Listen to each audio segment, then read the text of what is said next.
Even though many people were shocked, none of them reacted even a little bit. Most of these individuals had experienced such events before and had learned how to maintain a facade and hide their intentions. But quite a few couldn't help but glance at Casey more than once. The Hargrave family moved together as they approached their assigned section. On the first floor, Jaden entered with a partner arranged by Casey herself. She had instructed him to partner with the daughter of one of the 40 invited guests, apart from the High Council families, who were based in the Balavria continent. Jaden confidently walked in, carrying the pride of being the heir to the Hargrave family. It was apparent that he attracted everyone's attention, with many youngsters present hoping to socialize with him. Finally, the lighting around the hall turned a faint red as the families from Soren began to enter. The first to enter the hall were Helena Raven and Alfred Raven. Their arrival made some people uncomfortable, as Helena Raven's presence was slightly intimidating. Alfred didn't mind it, allowing his wife to act as she pleased. A servant guided them to their section. Next to enter was the DeMarcus family, but the guests were eager to witness the arrival of the Greville family. Soon after, the last to enter among the elite families were the Greville couple, who were walking with their 2 children. "If someone troubles you guys, just tell me, okay?" Arthur advised Lucas and Livia. "Okay," Livia cheerfully replied, looking forward to entering the White Castle. On her way, she noticed beautiful mana strings hovering around them. But the glowing White Castle was the most beautiful thing she had ever seen. The castle was designed in such a way that it suppressed the mana in its vicinity, and also lowered the ability of the people inside. This was done to ensure that the young children wouldn't get hurt by the vast amount of mana that many people carried here. They soon entered the main hall. Sylvie and Arthur felt gazes directed towards them. All the attention was on the twins, Ivar Greville's children. The Greville family had ensured that no information regarding Livia and Lucas was leaked, so this was the first time almost everyone here was seeing them. Livia didn't notice the stares, although Lucas did, but he acted normally. Sylvie looked at the seating arrangement and noticed how Christina had placed the Seymour family closer to them, and other families further away. Part of this was because Christina didn't want her old friend to face any trouble, but also because it was the Lever family hosting the gala. Even though she knew that by day 3, tensions among families would increase, she still aimed to create the best possible experience for all the elite families. The Lever family's biggest strength was their economic might, but Christina wanted to use this opportunity to garner even more reputation. After Arthur and the twins sat down, it was time for the World Association, the Mage Association, and the Artisans Association to enter. Osbert was not present on the second floor, as all the SSS rank hunters would stay on a higher floor. As Sylvis had brought his family, they also entered, marking the first time anyone in upper society had seen the grandchildren of the Archmage. "So this is the night party," one of the twins with silver hair commented. Both twins were following their parents, who were confidently navigating the social event as they had attended several on behalf of Sylvis before. However, this was the first time they had brought their children with them. At this moment, Leonard was entering the first floor with the daughter of one of the vice-chairmen of the World Association. Osbert had proposed they enter together, and the vice-chairman had agreed. "So he is fine," Leonard observed Blake sitting at his table. Aware of Cade Cranston's personality, Leonard found it easier to control Blake, who was afraid of creating trouble for his family. "He isn't here," Leonard muttered as he scanned for Asher. He moved towards his arranged seat as the lighting dimmed. The floating screen present on both floors showed Christina, who was about to start the night party. As the host for this gala, "Let's start the night," Christina raised her glass of wine. The adults raised their glasses in response, as they watched a group of mages lift the illusion spell around the whole castle. It changed, Livia observed, as the entire design morphed, with music performers appearing on both floors. "You both remember, right?" Sylvie asked, and the twins nodded. It was a tradition of the Calvis Gala that the ladies and gentlemen would gather at separate tables for a discussion before the formal dance began. "Yes," they both confirmed, and Sylvie patted their heads. "If you get bored, you can go to the first floor, but return here before the formal dance starts," Sylvie reminded them. "We'll return soon, so you won't have to wait too long," she added. Arthur stood first, offering his hand to Sylvie, who took it and rose from her seat. Presently, Over 8 servants attended to each section, serving the guests. Livia looked around and saw various people standing at a distance. Each section had a sound barrier that prevented outsiders from hearing the conversation inside. The only way to call them was using the device present on the table. While the twins enjoyed the music performance, Sylvie went and took her seat at the gathering.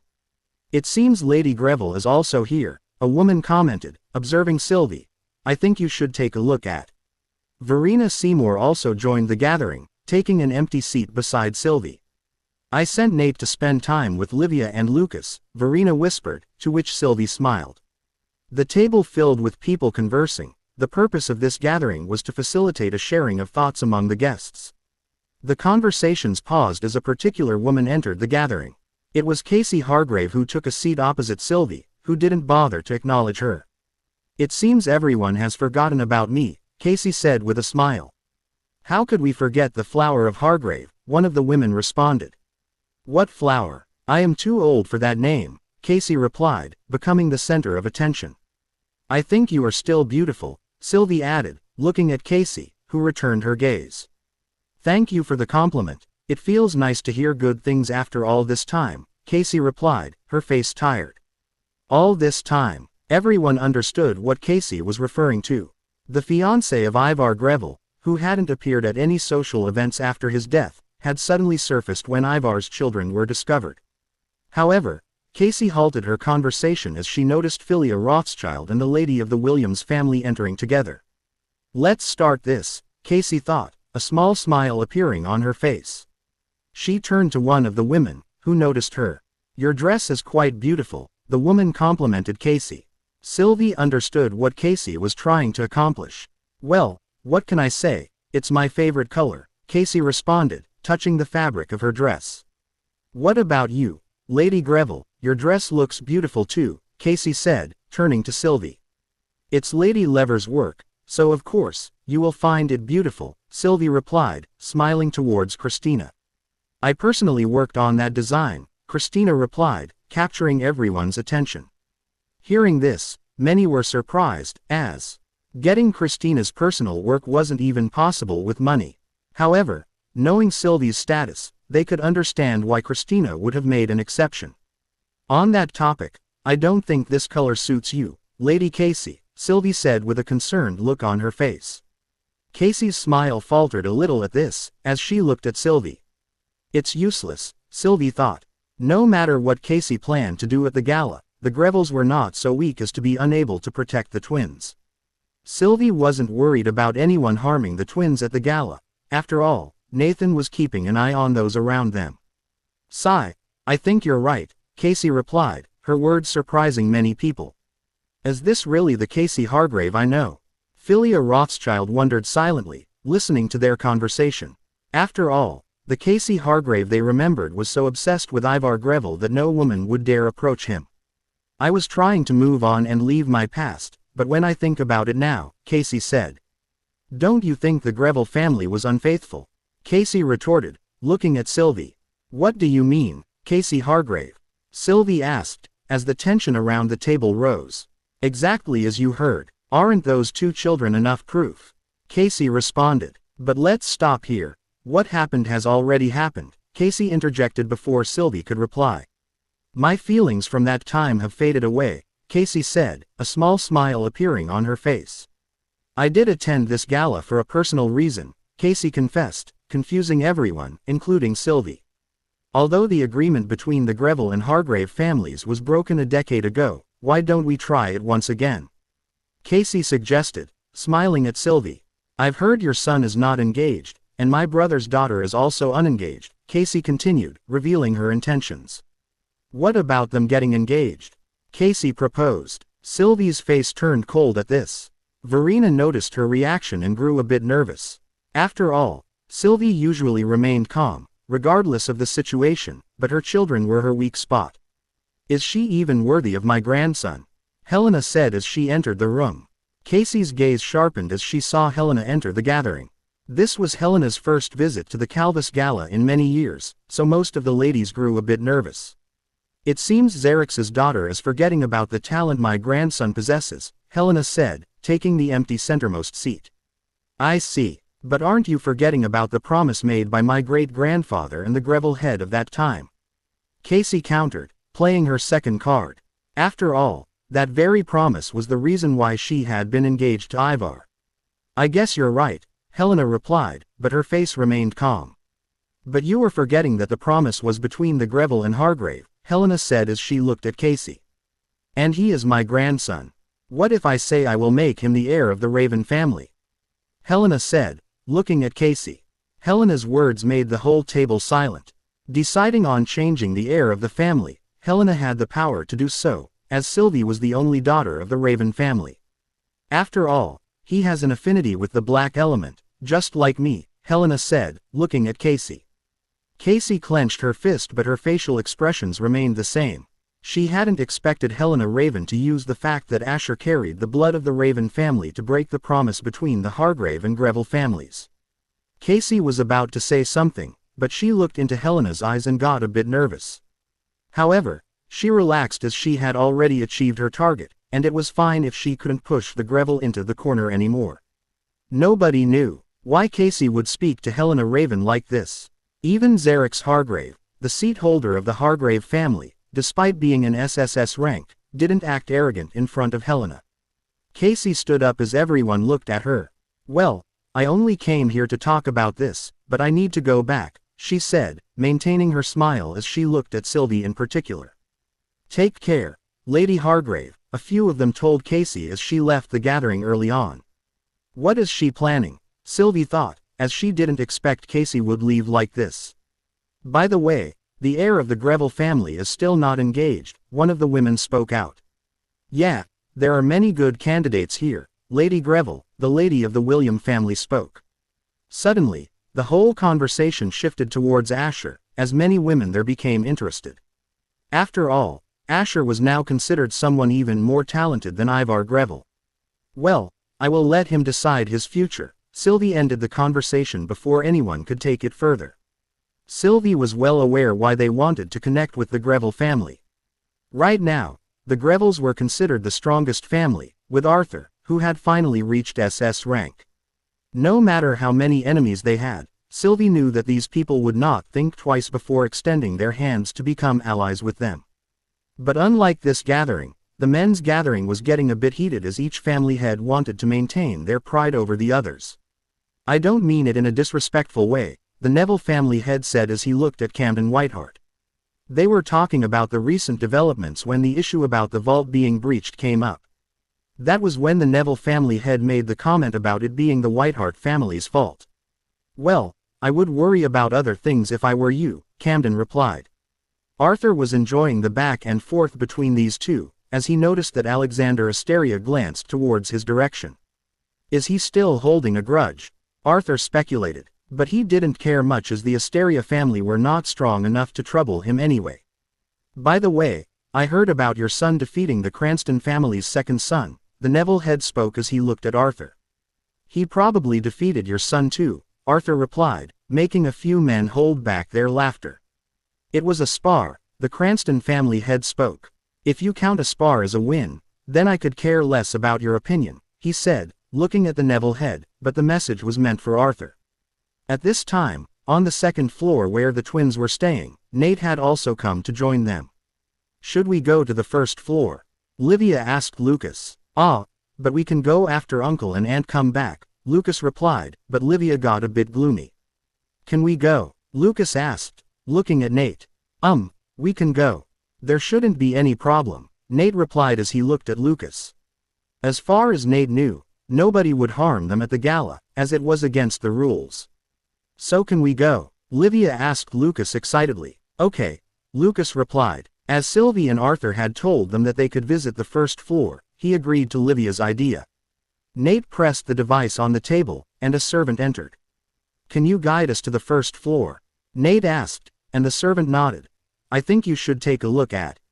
Let's go, Nate said as he jumped out of the big couch. Livia and Lucas did the same as they started following the servant. But as the three of them were moving, they went further towards the center, and at that moment, Lucas looked at a woman wearing a crimson dress staring at them. Are you both Ivar's children? Casey asked as she walked towards the three of them.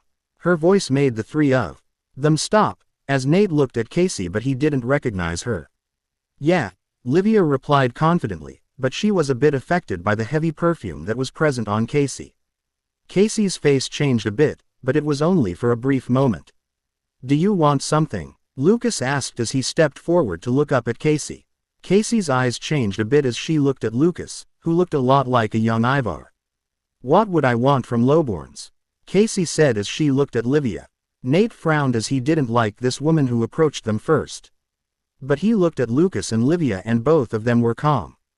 They had heard worse things so Casey's words didn't affect them.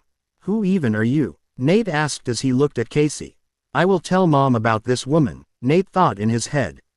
Well, I was the fiancé of their father, Casey replied. Nate thought a bit as he remembered hearing about someone called Casey Hargrave who was engaged to Ivar. But Livia got confused, and so did Lucas, but he didn't show it. Oh, is that Lady Casey? A few women that were not attending the gathering came towards Casey. Tisk, why did the Greville bring such children here? One of them spoke out loud enough that the twins could hear her. By the way, it's an honor to meet the young lady of the Hargrave family, the women greeted Casey. Livia got a bit angry but she controlled herself. Lucas didn't show a single response. Unlike other children their age who would feel intimidated by the presence of these adults, Lucas and Livia were a lot different.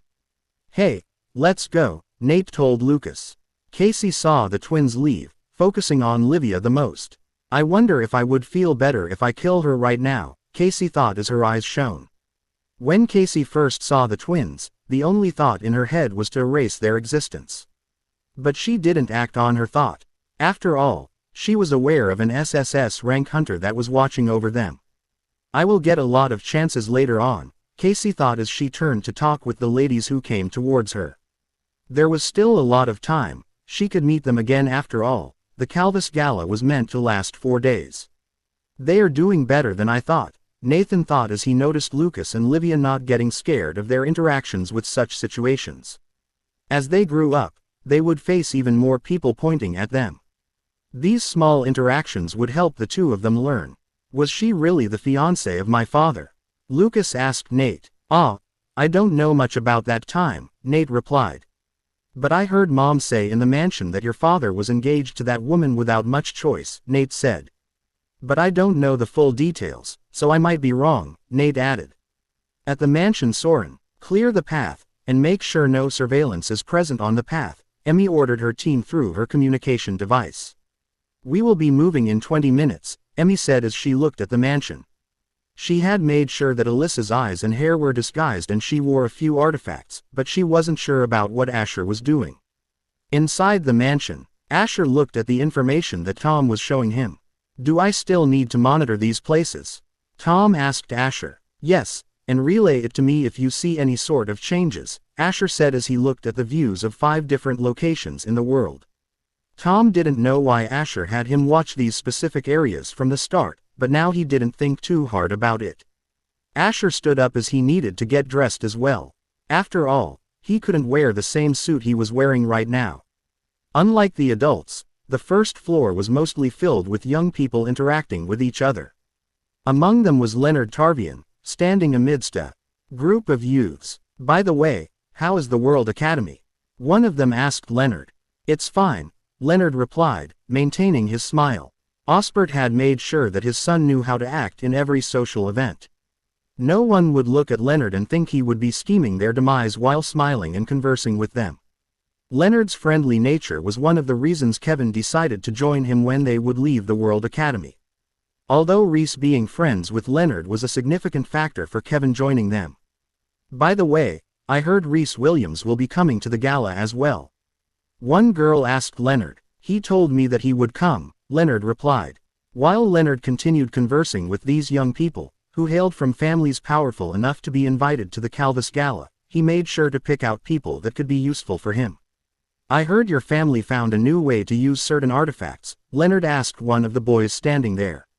Oh, it seems the word got out quite fast, the boy replied, pleased that his family was being praised.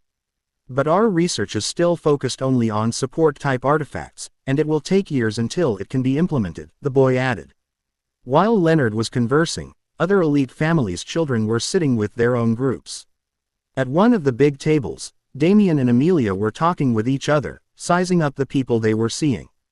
Amelia was chatting with Damien when she saw Lucas and Livia coming down to the first floor, guided by a servant.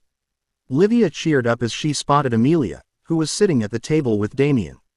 Both twins and Nate headed towards their table and sat with them. Their arrival did not go unnoticed as a few people were looking at the twins. "Did you get bored?" Amelia asked Livia as she sat beside her.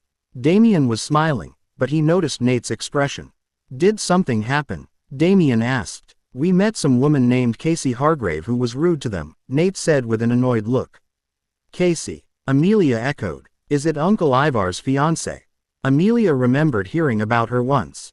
"Big sister," Livia said as she poked Amelia's hand. "Yes," Amelia answered. "Was that woman really engaged to our father?" Livia asked Amelia, looking slightly saddened. Lucas looked at Amelia, as he too wanted to know the answer. Even Amelia didn't know the full details about it, but she knew that it was not better to hide things from the twins. "If I remember correctly, Uncle Ivar was forced into an engagement with Casey Hargrave because of a promise between the families," Amelia said. "It was only a verbal agreement as Uncle Ivar didn't want to marry that woman," Amelia continued. "But even I don't know the full details," Amelia said as Livia took a deep breath. Even Lucas felt a bit happy without knowing why. But Damien knew a bit more about this topic as David had once told him during their training session. "I should keep it to myself," Damien thought, as there was another reason Ivar couldn't break off the engagement even if he wanted to. As the promise was about one Greville marrying a Hargrave, there were two people that fit the bill. One was Arthur and the other was Ivar. "When you guys go back, make sure to avoid that woman," Damien said, looking at the twins. "Okay," Lucas replied while Livia just nodded with a smile. "I think they don't understand why I am saying this," Damien thought as he looked at the facial expressions of the twins. Even Amelia wasn't that worried because she didn't know much about Casey Hargrave, but Damien did. David would usually tell Damien about Ivar, as he grew up, and this made Damien very curious about Ivar. And that curiosity made Damien realize how dangerous the rumors about Casey Hargrave were. But he decided not to tell them until he asked his father about it. As they were conversing, Amelia ordered various treats for the three kids, and they were enjoying their quality time when a few people started coming their way. "Are these the famous Ivar Greville's children?" one of the guys asked as he looked at Lucas and Livia. Amelia looked up and saw they were the same people that were conversing with Leonard Tarvian previously. "I think you should take a look at." The guy glanced at Amelia and admired her beauty. "Hey, I am," he was going to introduce himself, but Amelia spoke first. "We didn't invite you here," Amelia said, her cold gaze falling on them. The guy was confused by her reply. "Okay," he said as he turned to leave, causing the others to leave as well. Amelia squinted her eyes, as she noticed all of them were looking down on the twins. It wasn't hard to guess that they only used the twins as an excuse to get closer and talk with Amelia, who was one of the most beautiful girls present there. And seeing a group of 4 guys going back as soon as they arrived, a few others with similar ideas gave up the thought of approaching them as well. Amelia continued talking with the kids as they watched various artists perform. Many of them even amazed Lucas and Livia. As this floor was only meant for young people, Christina made the music and performance cater to their tastes. "I think we should go back," Lucas told Livia, who was happily spending her time with Amelia. He looked at the time and the formal dance was about to begin in half an hour. "Okay, but take care. Mom and Dad would have come back from the gathering as well by now," Amelia said as she called 2 servants to accompany them back to the second floor. The twins and Nate waved goodbye as they returned to the second floor. Amelia had already messaged Sylvie about sending the twins back and included the fact that they had encountered Casey Hargrave. At this moment, Rhys and Raylin had entered through the portal and were making their way to the White Castle. "This is different than I expected," Raylin said as she observed the colored waves of mana traveling throughout Mazelm Island. Rhys was also a bit surprised with Christina's work, as the previous gala he attended wasn't like this. "Let's take the portal to the White Castle," Rhys suggested, looking at Raylin, who nodded in agreement. "Yeah, I don't want us to be too late," Raylin replied. With a smile, Reese extended his hand to Raylin, who accepted it as they walked together towards the portal. At one of the operation towers built by the World Association, a man was sitting in one of the surveillance rooms, recording the mana readings around the surrounding area where the building was located. Make sure that the connection with the Calvus Gala remains stable, the head chief said, looking around. With so many SSS-rank people gathered in one place, the mana connectivity might become unstable, he reminded them. The formal dance would be shown to the whole world, and it wouldn't reflect well on them as they were responsible for maintaining the channels where the broadcast would be held. I have set the mana sensitivity, we just need to get permission from the people at the Calvus Gala, one of the men working on a device spoke. But as they were speaking, the man in charge of surveilling a certain area squinted his eyes. Why are the mana readings increasing? He muttered in confusion. Instead of decreasing, the mana readings did not stop at all, they kept rising to ridiculous heights. Seeing that, the man's hand began shaking with fear, as he knew what this meant. Hey, as he was trying to gather others' attention he turned his head, but the sight he saw shocked him. What? He shouted as he saw a single masked man killing everyone in the room. Shush, the masked man spoke as he put his finger on his lips. The man tried to reach out to a certain button but he died before he could even move his hands forward. I got the control over this room, Dane said as he looked around a room full with dead people. Less than nice, make sure to turn off the alert program the way I taught you greater than. Dane heard Tom's instructions and he started messing with the controls. Is it done? Kai asked as he carried the dead body of Erwin. Yeah, Dane replied. Kai surveyed the mess Dane had created in the room, but it was necessary for their plan. After all, bringing Erwin here using the teleportation artifact was part of their strategy. Less than I'll give you the timing to start it, but make sure to leave as soon as I say so greater than.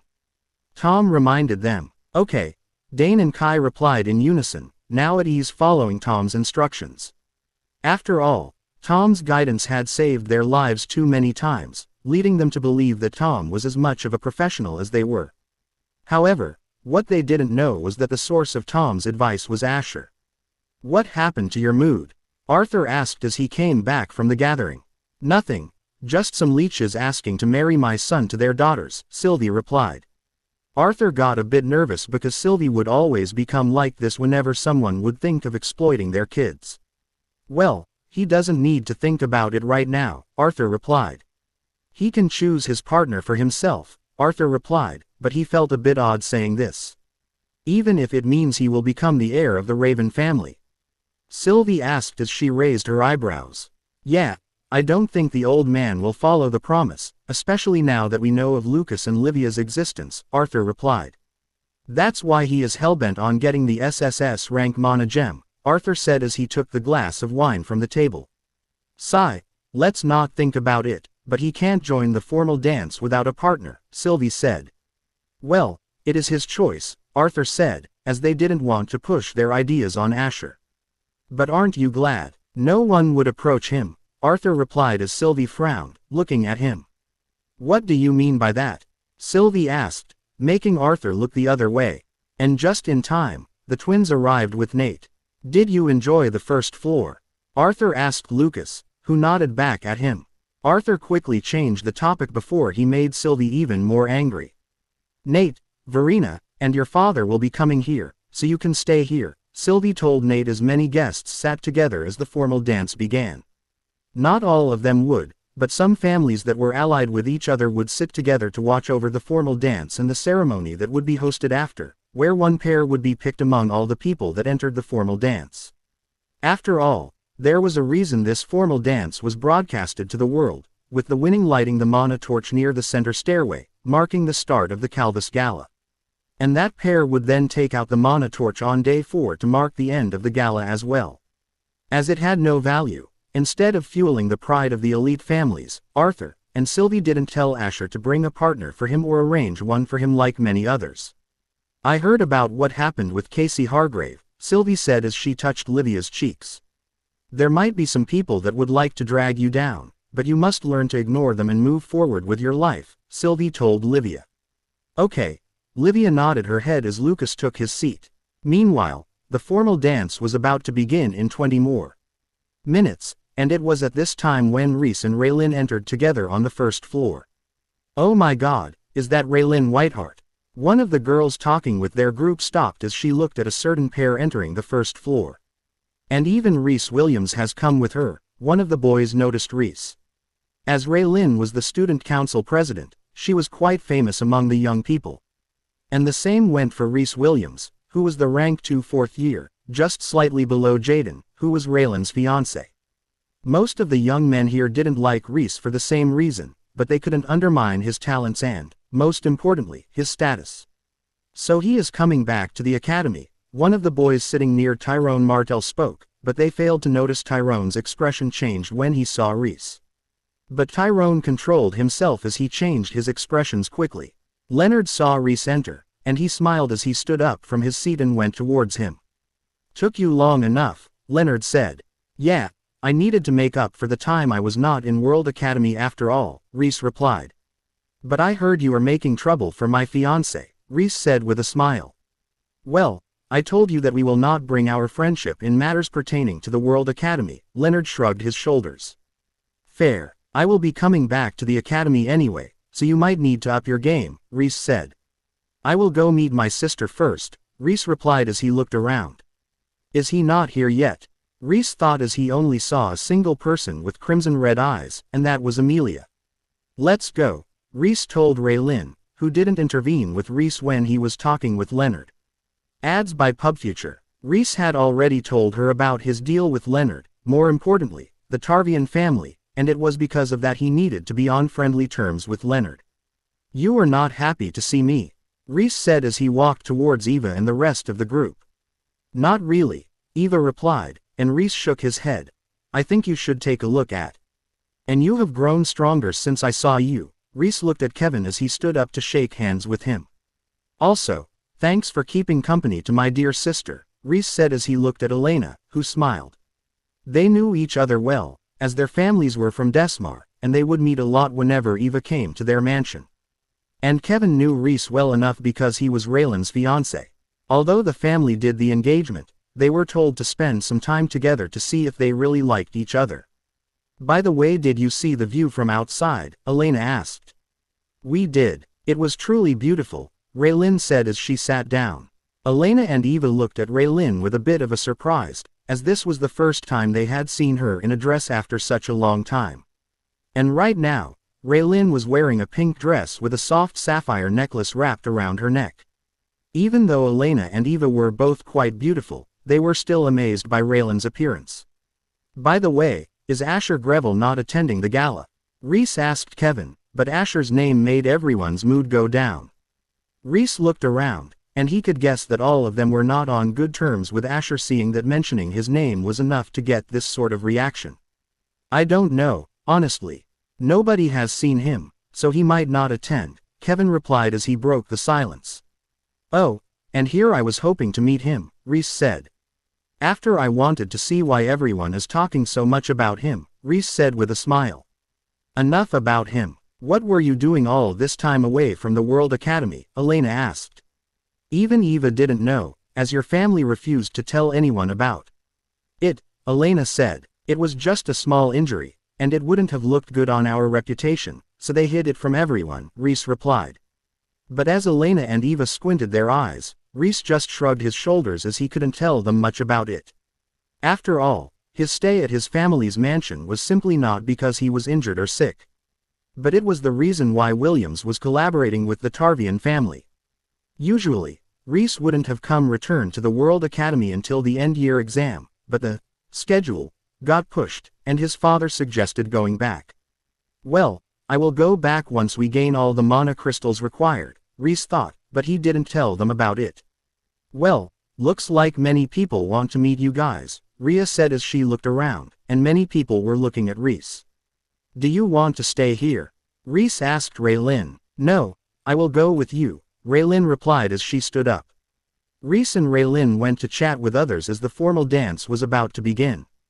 Both of them were famous inside and outside of World Academy, as they were present in a lot of social events because they were the oldest sibling. At this time, the reporters outside the portal were standing still. "Let's wrap this up. Nobody will come now," one of them said as they looked at the time. Formal dance was about to begin, and the broadcast would start. Hey, the portal is glowing, one of them pointed it out as they pulled out their cameras. They were curious about who entered this late, but their expectations were not low as the last pair were Rhys Williams and Raelynn Whiteheart. At the next moment, they saw a young man with crimson-red eyes, and they instantly recognized him. But what surprised them was in fact his partner, as they had never seen such a person in the high society. "Do you know her?" One of them spoke out, but he got no answers. But they didn't miss a chance to take all the photos, and the young man didn't care. Because, after all, his entry in the gala would be the last thing to be mentioned everywhere.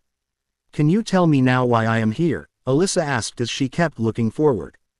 "Don't worry, you will know when we get there," Asher replied as his indifferent eyes looked at the White Castle. Every person who had entered Mozelm Island was surprised by the White Castle's beauty, but both didn't seem to care about it. An hour ago, at the mansion in Soren, Emmy arrived to help Alyssa get dressed, but was taken aback when she saw Alyssa's healed face. How was she cured? Emmy murmured as she beheld Alyssa's face, free of any disguise for the first time. She recognized Alyssa by her hair, which now seemed full of life, unlike before when it looked lifeless. Asher, who had called Emmy, noticed her reaction. "Don't tell anyone about it, not even someone in my family," Asher said, his eyes meeting Emmy's. Emmy nodded immediately at Asher's orders, yet she wasn't sure how someone like Alyssa was cured. But even more shocking was Alyssa's face, which had completely changed. Her complexion had improved and her scars were nowhere to be seen. Even Asher was surprised when he saw Alyssa's face for the first time. So this was enough to shock Emmy, making her even more worried. If Alyssa was cured, that meant many people who had been ignoring her existence would come back to hunt her down. This could potentially involve Asher as well. "Do I have to wear this?" Alyssa asked as she looked at Asher. "Yes," Asher replied. After arranging everything, Emmy escorted both Asher and Alyssa to the Calvus Gala.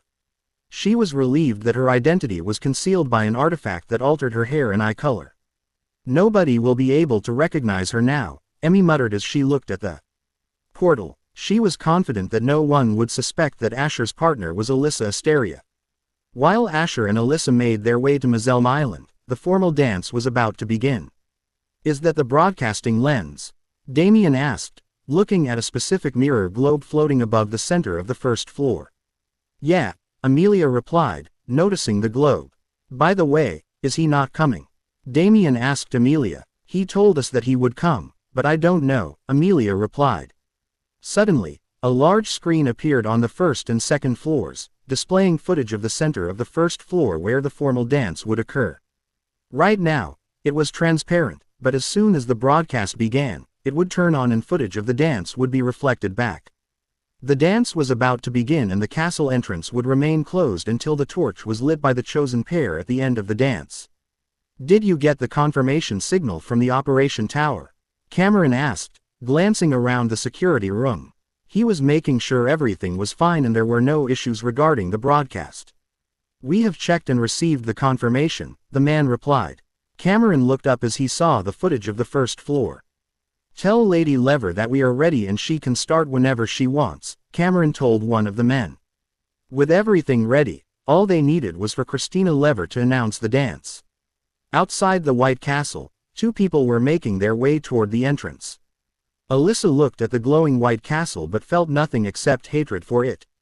Had it not been for Asher's request, she would never have stepped foot here because everything here represented the power and wealth of the elite families, the very people Alyssa sought to exact her revenge upon, enjoying themselves at a party. Asher noticed the look in Alyssa's eyes but said nothing, as it wasn't the right time yet.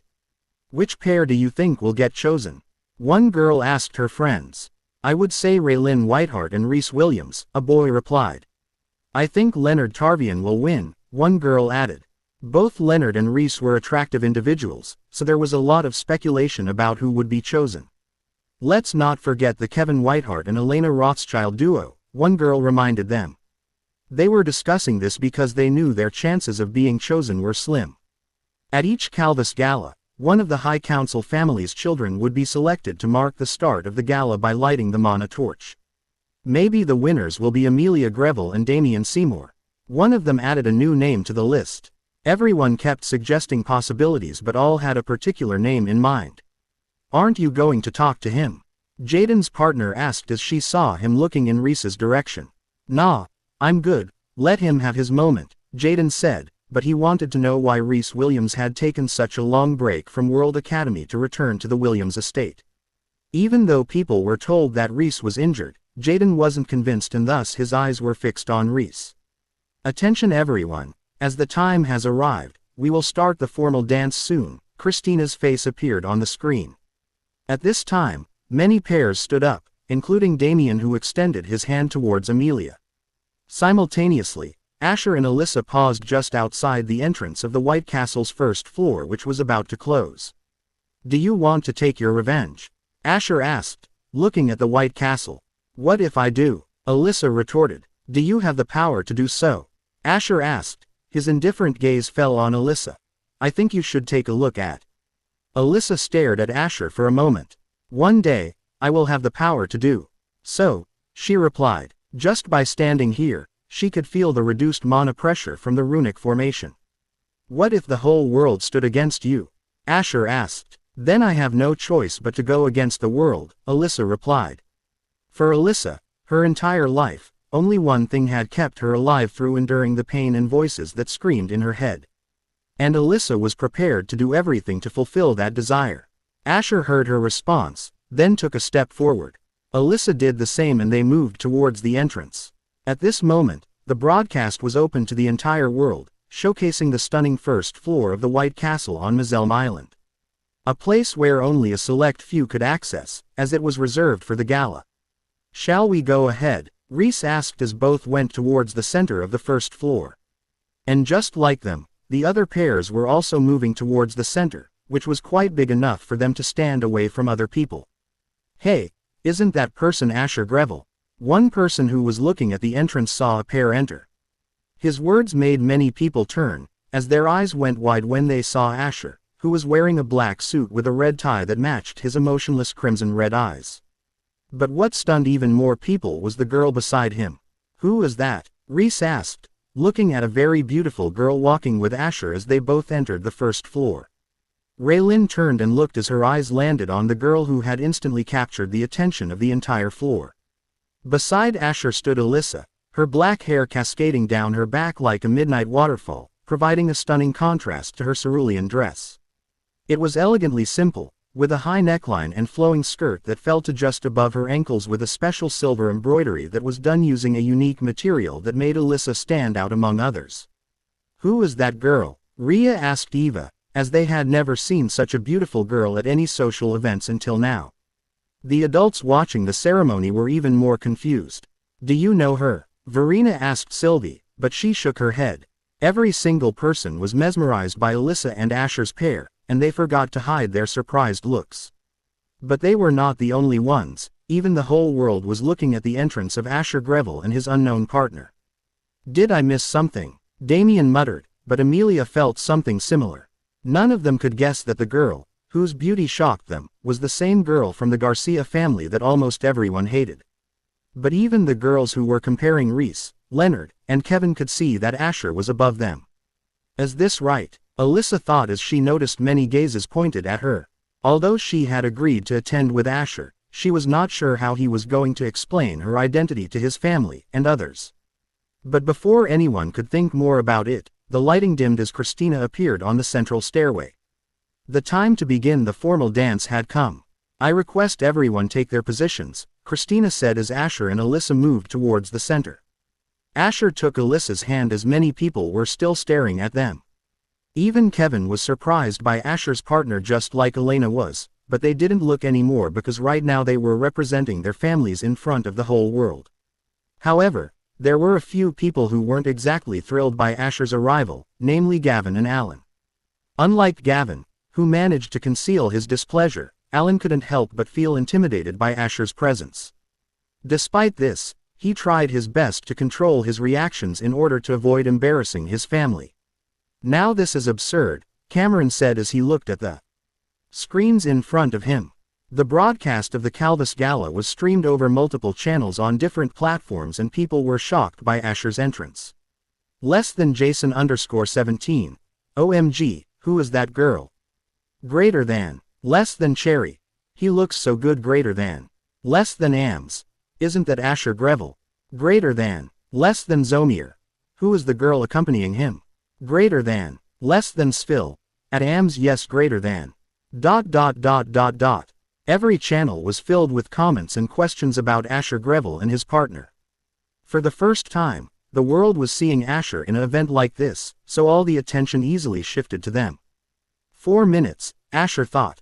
Christina watched as various pairs took to the center stage, which began to glow as the runic formation created a magical effect, causing numerous small orbs of mana to float around the stage. Everyone looked on in awe as they felt the mana rising around them. As per the tradition of the Calvis Gala, the dance shall begin, Christina announced, clapping once. The lighting around the first floor transformed. I want to know who she is, Amelia murmured, glancing between Asher and Alyssa. Well, we can do that after this, Damien said, extending his hand. Near the center of the stage, Alyssa regarded Asher. I might mess this up, she admitted. It won't matter by the end of this, Asher assured her. Alyssa didn't understand the implication of Asher's words, but she recalled the videos of formal dance that Emmy had provided when she was preparing. She had never learned the etiquette of the elite families throughout her life. Alexander Asteria didn't feel the need for her to learn all this, as he had no intentions of presenting her at such events. Apart from basic education, everything Alyssa learned was self-taught. Although she'd reviewed the videos multiple times, this was her first real dance. Despite being in such a beautiful place, coveted by many rich families, she felt only disgust. Without her careful control over her breathing, she would already be struggling to draw breath. And the voices in her head were louder than ever. They killed your mother. You will also die. Kill them all. Yet being near Asher helped Alyssa. She suppressed her thoughts, not wanting to ruin whatever Asher had planned. It's fine. I just need to get through this, she assured herself, managing to calm her emotions. She took Asher's hand, and as they made contact, the voices in her head quieted.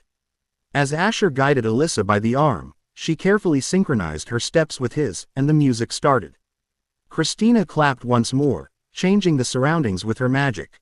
Through illusion magic, the ceiling transformed into a starry night sky, and moonlight illuminated the entire center stage, further enhanced by the glow of the floating mana orbs. Asher led with composed assurance, his every movement meticulously controlled.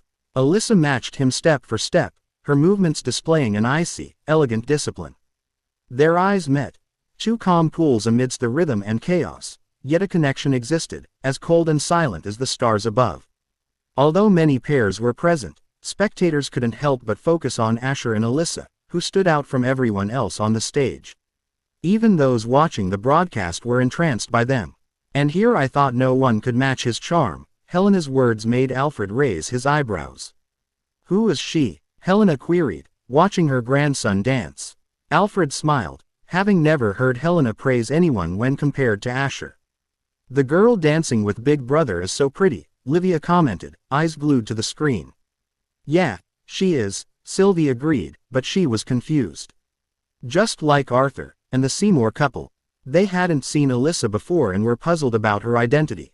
I will ask right after this, Sylvie thought. On the center stage, while the other pairs smiled as they matched each other's steps, Asher and Alyssa's faces remained impassive, their eyes locked onto each other.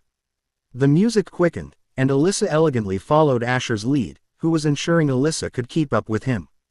No one would guess that they hadn't practiced together beforehand. Do you think you're strong enough to get your revenge? Asher asked, gazing at Alyssa. I have to. It's not a choice for me anymore, Alyssa replied. You can sense it, can't you? The power of those above us, Asher said. Alyssa didn't respond, but she could sense the colossal amount of mana above them. When she spread her senses further, the amount of mana she detected was simply terrifying. And those were the mana signatures of the SSS rank hunters. Do you think you can defeat them? Asher probed. Alyssa's step faltered for a moment, causing a brief error, but Asher smoothly compensated, rendering the mistake unnoticeable. But Asher could see a change in Alyssa's gaze, a look he had seen before. I will, Alyssa asserted. Even if I die doing so, she resolved silently. She remembered the reason she had struggled all these years. Despite the pain and the hatred her younger self had endured. Alone, without any support, while hearing the voices that urged her to end her own life. She persevered, just for revenge. Although she knew deep down that she might not be able to avenge her mother, the idea of dying without inflicting some pain on those who had taken everything from her was unbearable. Do you realize what will happen the moment they discover you're cured and could be a threat to them? Asher asked, his expression unreadable. I know, Alyssa answered, holding his crimson gaze. She understood perfectly that her survival up to this point was due to everyone's belief that she was destined to die without becoming powerful. I won't ask you to support me. You've done enough for me already, Alyssa said. I think you should take a look at. She was profoundly grateful that Asher had given her the potion that cured her. She wouldn't mind if Asher didn't want to support her further, he'd already given her so much. I will honor our contract, Asher assured her. Then I'll lend you my strength in any way you need, Alyssa promised. She vividly remembered the contract she signed before entering the World Academy. Initially, she had signed it to leverage Asher's status, but now, she was glad she did. She also remembered the clause that stated she would follow Asher Greville after the World Academy. But there was one thing she wouldn't compromise, her revenge. That was the only condition she added to the contract. What if I told you that it's not the hunting team I wanted you to join? Asher asked. Then what is it? Alyssa inquired, as Asher led her in a turn. Asher didn't answer, waiting for the music to change again. They continued to dance, but Alyssa was still awaiting Asher's reply. Do you remember what I told you on the way here? Asher asked. Not to use magic under any circumstances, Alyssa recalled. Correct, Asher affirmed. At that moment, Tom watched a timer ticking down to 0. I'm going to start it soon, so prepare to leave the operation tower, Tom instructed Dane and Kai. Once the timer hit 0, Tom initiated the process. I don't feel good about this, he confessed to himself. But it was too late, he'd already activated the sequence, and now he could only watch the results unfold. Let's make sure I haven't left any traces behind, Tom decided, desperate to ensure that no evidence could lead others to them. After all, what they were doing now was far more significant than the heist. At the White Castle, the music changed, but suddenly the chandelier, hidden due to the illusion magic, began to glow faintly. It wasn't the chandelier itself but a small ball attached to it that was glowing. It's time, Asher thought. Boom. Suddenly, the chandelier exploded, and shards of mana-reinforced glass showered down onto the center stage. The incident was so abrupt that no one was prepared for it. Alyssa noticed the glass flying toward her face at the last second, but she refrained from using her magic, adhering to Asher's instructions. Suddenly, a hand appeared in front of her face, and a shard of glass dug into it slightly. Kevin, are you all right? Elena asked as Kevin covered in the last second as few glass pieces dug inside his right arm. Only the people like Leonard, Raylin, Reese and Jaden that were above C rank were fine. Unlike normal explosion, the chandelier bursted and the pieces flew downwards at a very high speed which didn't give anyone a chance to react to it. Kevin looked up with as he grabbed the piece of glass out of his right arm, and he could see the illusion magic was removed as the place where the explosion happened became visible. At the second floor, what happened? Arthur shouted as he stood up, and so did the others. The chandelier was made from rank C material, so apart from a few, many others sustained cuts from the exploding chandelier. But something even stranger occurred when the footage on the screen changed, revealing a man sitting in a chair wearing a black mask and a white suit. Hello, the man said in a slightly robotic voice. I am Zephyr, the man on the footage introduced himself, catching off guard the entire world that was watching the broadcast due to this unexpected turn of events. It seems like the previous incident wasn't enough, so I decided to use this method instead, the masked man said. People watching the broadcast were left baffled. Less than Luther 25. Did something explode? Greater than. Less than Carmen. Wait, who is this guy? What on earth is happening? Greater than. Less than Lamar _41. Previous incident. Greater than. Everyone was confused, but Cameron, who was handling the broadcast, was the most stunned. Call the operation tower, Cameron shouted. Sir, we can't connect to them, one of the men replied. Then turn this off. Cameron yelled. The man tried, but his attempts were futile. We don't have control to turn it off, the man informed Cameron, looking back at him. Yeah, someone has hijacked the entire network connected to the operation tower, another person added. Cameron stood up and pulled out his communication device. Call the people near the operation tower. Tell them to secure the whole tower as quickly as possible, Cameron instructed the person on the call. Who is the guy on the broadcast? The man asked. Just do what I'm telling you right now, Cameron said with a sense of urgency. Understood. The man on the other end acknowledged, realizing the seriousness of the situation. I have a small message for the world and a small gift, the masked man spoke, as a snake formed around his neck. What the hell is this? Xerix Hargraves said, frowning. I expect many people don't know about Zephyr, the masked man said as the snake traveled towards his right hand. I thought that stealing from the vault under the Whiteheart family would be enough, he continued. But it seems I was wrong, the masked man added. How is that possible? Sylvis asked, his eyes fixed on the screen. He was shocked by the sight of a human taming a monster like the masked man they were watching. I don't think it's real, Dalton Rothschild stated, understanding Sylvis's reaction. Well, unfortunately, it seems the elite families don't want the truth to be announced, the masked man said.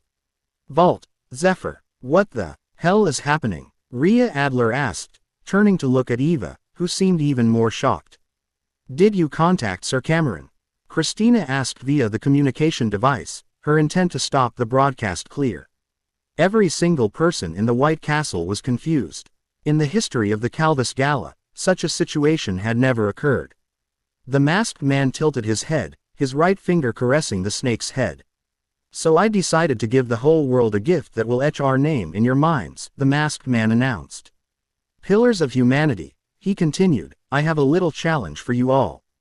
This world has remained peaceful for far too long. People have forgotten the things they should fear, the masked man said. So to make it a bit more interesting, I have presented a little challenge from my side, he added. At that moment, the bracelets of the 3 SSS rank hunters of the World Association started glowing red. Osbert Tarvian immediately reacted. Chairman, the man on the hologram shouted, shifting the attention of every single SSS rank hunter. We have heard the news that the calamities have awakened, he announced, a pale look on his face. Which one? Osbert asked, his question causing every single person on the third floor to frown. It's not O1B but multiple, the man stuttered, but the connection cut off before he could finish. Osbert's bracelet then started displaying footage of the masked man. You might have received the message, but for those who didn't, let me tell you about it, the masked man said. The challenge is quite simple. I have awakened a few calamities around the world. Your task is merely to survive, the masked man declared. Just until our pillars of humanity arrive and save you all, he added. The word, calamities, was enough to silence the entire White Castle. What are calamities? Livia asked, not understanding what was happening. I will tell you later, Sylvie responded, looking just as shocked. As I have announced the gift first, let's talk about the message, the masked man proposed. The chat around the streaming platform went crazy. Less than Idic Arsk. Hey, is this some sort of prank? Greater than. Less than Harith 1234. Vault. Whiteheart. What is he talking about? Greater than. Less than Lilyflower. Hey, this is a joke, right? He's not talking about the calamities we know, is he? Greater than. Less than WTC Jason. How did they gain access to this broadcast? Greater than. I am sure that many of you are not satisfied with the current way society functions, the masked man declared. But we can't really do anything against the elite families. It has been this way for far too long, he added. Suddenly, the snake turned, its blood-red iris staring into the screen. Those who wish to join us, even those who have hidden themselves due to circumstances, you're welcome, the masked man said. Turn this off, Osbert bellowed, his clenched fist causing the room to shake. Turn against this world. Join Zephyr, the masked man said, a small flame appearing in his hand. Burn along with the world, or be the one that burns it. The screen changed, showing footage from Operation Tower. This can't be real, James Rothschild muttered, staring at the screen. I need to go meet Father and the others, James declared, standing up as Philia nodded her head. A similar scene unfolded as all the seat holders and family heads moved towards the third floor, where all the SSS rank hunters were present. The twins were left alone with Nate, gazing at the footage, unsure of what it meant. "I think you should take a look at. Do you know what the calamities are?" Lucas asked Nate. "Of course, there's only one thing considered as calamities," Nate replied, catching Livia's attention. "SSS rank monsters that were hiding in the lands left deserted for hundreds of years," Nate explained, causing Livia's eyes to widen. "Is that very bad?" Livia inquired. "Yeah, there's a reason those monsters were left alone and those lands were deserted," Nate said.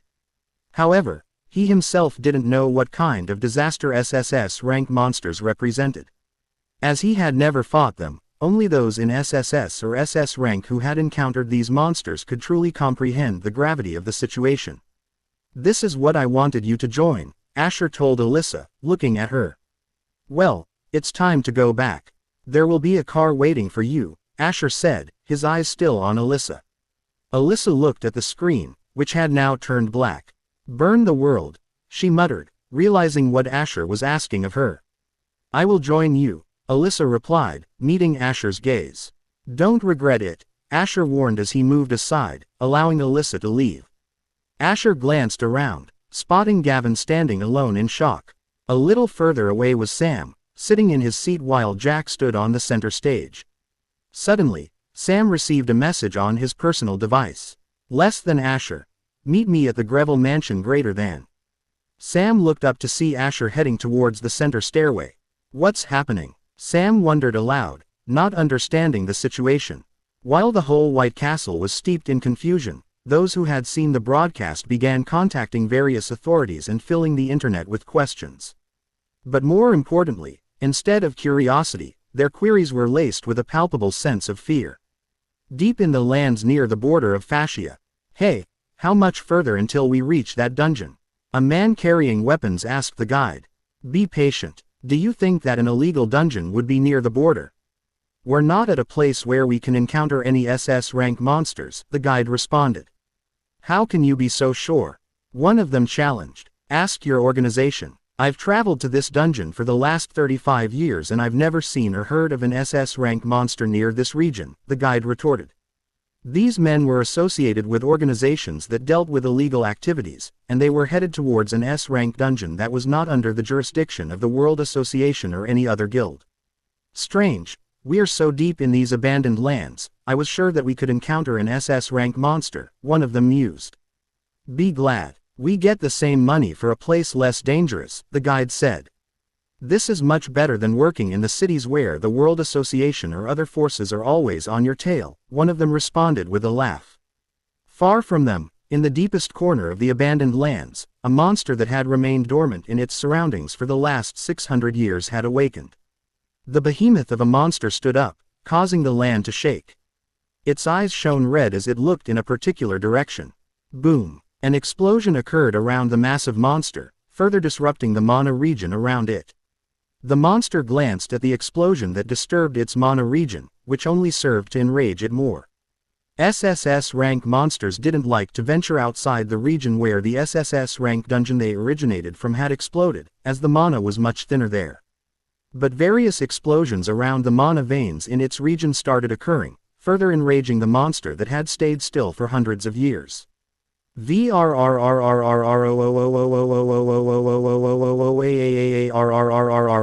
The monster roared, and the sound of its roar demolished the surrounding area, crushing trees and breaking mountains. Many kilometers away from the monster, a group of S-rank hunters, who had been on the move, suddenly felt something, but it was already too late. "Wait, what?" Before the man could finish his sentence. Including him, the rest of the people around him felt their skin being ripped apart as their bones were crushed, killing them instantly. There was a reason the area around here was avoided by the SS rank monsters. They knew about the existence of the SSS rank monster that would devour them, as SS rank monsters were the only creatures that could satisfy an SSS rank monster's hunger. The rest of the time, it would stay inside the mana region and sleep because other monsters were not worth the effort for it to step out. "This can't be true, right?" Some people started talking with each other. These people were the guests invited due to their financial status. None of them had the power that elite families and guilds possessed, so they were oblivious to what was happening or about to happen. Even Christina was worried because all her plans to make this gala a memorable experience had gone down the drain. But there was someone in an even worse mood than her. And it was Casey Hargrave. Currently, she was staying behind while her brother and a few others went to meet her father, the SSS rank hunter, Xerix Hargrave, and the other SSS rank hunters. Who are they? Casey asked as she picked up a glass of wine. She had heard about a group of thieves called Zephyr, but now she wasn't sure about this new group bearing the same name. She had carefully chosen this gala as the place to plant seeds about Asher Greville, and unrest against the Greville family. She was going to use this to her advantage, but for that, the gala needed to last until the third day. Crack. Casey's mana made the glass, crafted from special material, start to crack. Wine began seeping out onto her hand and falling down. It seems that I need to contact them again, Casey muttered. It had been a long time since she had been in contact with the organizations unknown to the world. Their existence was known only to a few, and they only accepted tasks in exchange for artifacts or precious items. On the third floor. This can't be real, right? One of the men following James Rothschild spoke out. We'll know if it's real or not in a second, James replied as they continued towards the third floor. In the main hall, there were 21 seats, 2 of which were vacant, and the family head and other elite family members took the seats arranged for them in front of these 21 seats. These seats were for the seat holders of the High Council. Osbert, have you confirmed how many calamities have awakened? Silvis asked. 2 have been confirmed in Fascia and Desmar, Osbert replied, maintaining his composed look. This isn't good, one of the vice-chairmen spoke out. Let's forget about the calamities for a second. That provocative message will incite many people to emerge and cause chaos in society, he explained. But who are these people? Zephyr. We've never heard of this name before, Dalton said, visibly not in a good mood. He had just received news that an SSS rank monster had awakened in the Forgotten Lands near Desmar. This meant that he needed to take charge to defeat that monster. We can address that issue later, the SSS rank hunter from the Cranston family interjected. Focus on the calamities for now, he advised. Humans could be controlled by many things, and they were aware of that, but monsters had only one motive, to wreak destruction all around them. Suddenly, Osbert's bracelet shone again. He pressed it and a high executive of the World Association appeared in a large hologram. I greet the seat holders, the high executive said, and each of the SSS rank hunters nodded. What's the situation? Osbert asked, as the high executive turned the camera. Osbert frowned at the sight of every single person in the operation tower dead, with a separate dead body. Sitting on a chair bearing a Z logo. But we have a bigger issue. We have taken the mana readings and there are not only 2 calamities that have awakened, he announced. I think you should take a look at. The total number is 4. Except for Samaria and Halcyon, each continent will have to face an SSS rank hunter, while Belvoria will face 2, the high executive disclosed, leading to Xerix slamming his hand onto his seat. What do you mean, 2? Xerix shouted, his mana causing unrest. Calm down, Xerix, Dalton intervened, stifling Xerix's rampaging mana. 2 SSS rank hunters. Half of Belvoria would be destroyed if we can't defeat them in time, Xerix said, making everyone in the room a bit anxious. But hearing that Halcyon was not a target, Rawil Halcyon breathed a sigh of relief. It seems luck is on our side, Rawil thought, as Halcyon was the only continent that currently had no SSS rank hunters. Why are you guys forgetting the purpose of this meeting? Nathan finally spoke, drawing all eyes to him. Isn't this meeting to decide which one of us will go fight those monsters? Nathan asked, his smile widening. Even though the whole world was in chaos, Nathan saw the opportunity that was present for him. Even Arthur understood what his father, Nathaniel von Greville, wanted to convey. This old man is crazy, Arthur thought, smiling at Nathan. What do you mean, Nathan? Silvis asked, frowning. I will not participate in hunting those monsters, as simple as that, Nathan declared. Instantly, the rampant mana caused the walls to crack as many SSS rank hunters became riled up. At that moment, one of humanity's pillars had declared he wasn't going to help, so their reaction was understandable. Do you think you can force me? Nathan asked, his dominating aura crushing all the other auras and mana around him. Enough, Sylvis interjected, his silver mana rising around him. Seeing Sylvis riled up, everyone retracted their mana. Are you really serious about your decision? Sylvis asked calmly, looking at Nathan. Now, I didn't say that I wouldn't help you guys at all, Nathan clarified. But for me to step in, I would need some compensation, Nathan stated. Give me the SSS rank mana gem, and I will assist you, Nathan proposed, looking at all the other SSS rank hunters present in the room. You're asking for too much, Osbert exclaimed, losing his composure. All his plans had gone down the drain, and now even the thing he coveted most was at risk of being taken too. He wasn't going to let that happen. We agreed to defend humanity in such situations, one of the vice chairmen declared. That was the case if all this happened in Samaria, Nathan countered, looking at the vice chairman. It was indeed true that the title of Pillar of Humanity carried responsibility, but Nathan's responsibilities only extended to Samaria. And I'm not saying I won't pay the price, Nathan added. I will give double the amount that the mana gem was sold for last time, Nathan proposed. His statement created a silence throughout the hall. Nathan was one of the few SSS rank hunters needed to counter the 4 SSS rank monsters. If they couldn't secure his help, it was likely that many cities and people would perish as a result. After all, one SSS rank human was never sufficient for a single SSS rank monster. Unlike other monsters, these calamities were capable of even altering the environment around them. You're asking for too much, Dalton Rothschild interjected, eyeing Nathan. Though the world was in uproar, human greed made them reluctant to let Nathan acquire the SSS rank gem. I hope you realize the choices you are making, Nathaniel Greville, Xerix said as he looked at Nathan. Ha ha ha ha ha, Nathan laughed, as many people watched him silently. Although they might have hated the Grevilles and would sometimes try to provoke Arthur or someone else from the Greville family, Nathaniel Greville was different. An SSS rank entity that could kill anyone below SSS rank in an instant. Behind his laughter was a killing intent that lay dormant, waiting to burst out. Nathan's eyes shone as he looked at Xerix. The mana around the White Castle began to behave strangely. This ability, Camden noticed how the mana around them started behaving unusually. Where were these morals a decade ago? Nathan asked, his smile disappearing. Just a single push right now would be enough for the anger, the hatred that Nathan had held in for so long, to burst out. And all of the SSS rank hunters were aware of it. It wasn't us that time. If it had been me, I would have gone inside the dungeon myself, Xerix replied with confidence. The current situation was not one in which they could argue and provoke Nathan. Ha ha ha ha ha ha ha, Nathan laughed. But suddenly his smile faded once again. Sure, seems like you were right, Nathan said. His words led people to believe that he had agreed to help them without any conditions. But, let me awaken one of those atrocities in the lost lands of Samaria as well, Nathan said. I want to see who will be the first one to step in, Nathan said, looking at Xerix.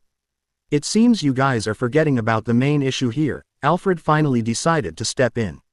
All faces turned towards Alfred, who held the seat in the Raven family. Hearing Alfred, Nathan calmed down, and the mana around them returned to normal.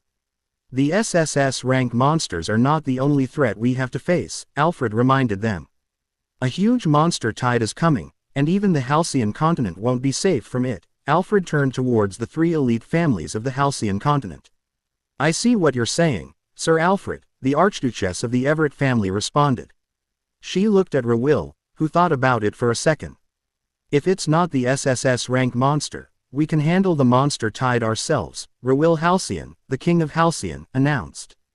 He declared in front of everyone that they didn't want any external help. But only they could do so because none of the awakened calamities were targeting or near Halcyon. Everyone there understood that Rawil didn't want to become indebted to any other elite families. The Halcyon continent had always remained a bit closed off from the rest of the world, and this was especially true for the royal capital of Halcyon. This also meant that any information regarding them was hard to find. But it was not impossible. And we don't even know what abilities those awakened calamities possess, Alfred said. This was the reason none of the SSS rank hunters were stepping forward to face those monsters directly. If it were a single SSS rank monster, a few of them would have been enough, but having to face 4 SSS rank monsters at the same time was not feasible unless they all came together. Many people will die until you decide who will go or not, Sylvis said, looking at Xerix. The reason they wanted Nathan to go and fight one of the SSS rank monsters right now was because he had the greatest chance to use his powers freely being outside the dungeon. Nathan's destructive power was considered close to Farnus Calmort's and comparable to Sylvis's. It was obvious why the rest of the SSS rank hunters wanted Nathan to step up and help them. Almost all of them were at the early SSS rank, while Nathan was considered a mid-SSS rank hunter. Only Farnus had reached a level above that, but even he himself had stated that he had not reached the peak. The human limit was obvious, but they didn't know about the calamities that had awakened. Nathan looked at the faces of people looking at him, but he was not going to give up on the Mana Gem. Especially after the existence of the twins and the recent incident at the dungeon, he was pretty skeptical about everything that had happened until now. An organization had come out of nowhere and managed to throw the whole world into chaos. As if I would believe that, Nathan thought to himself. I think you should take a look at. He was sure that someone behind the scenes was pulling the strings, and he was not going to leave unless he got the SSS rank Mana Gem in his hands. Let's vote it out, if we want Nathaniel Greville to join us or not, Alfred suggested, but everyone here knew that he was on Nathan's side. The choices are clear. Those that don't want him to get the Mana Gem can vote against it, Alfred suggested. Those who don't want Nathaniel Greville to participate can raise their hands. Alfred changed his wording in a way that made a few rethink their decision. The head of the Allister family raised his hand, but neither Rowil nor Archduchess Everett did. Nathan's crimson-red eyes fell on the Archduke Allister, who became nervous under Nathan's heavy gaze. Osbert raised his hand, while only one of the vice-chairmen of the World Association raised his.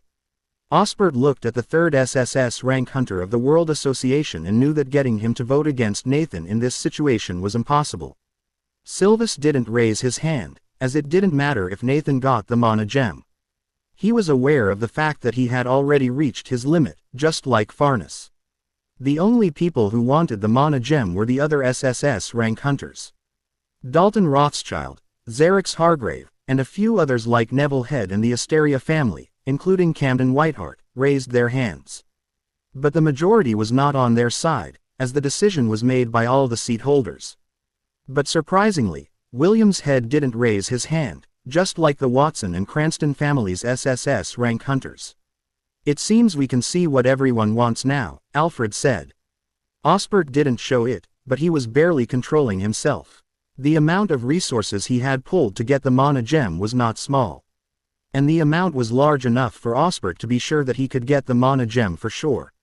It didn't matter even if Hargrave, Greville, or the Cranston family pushed him to his limits.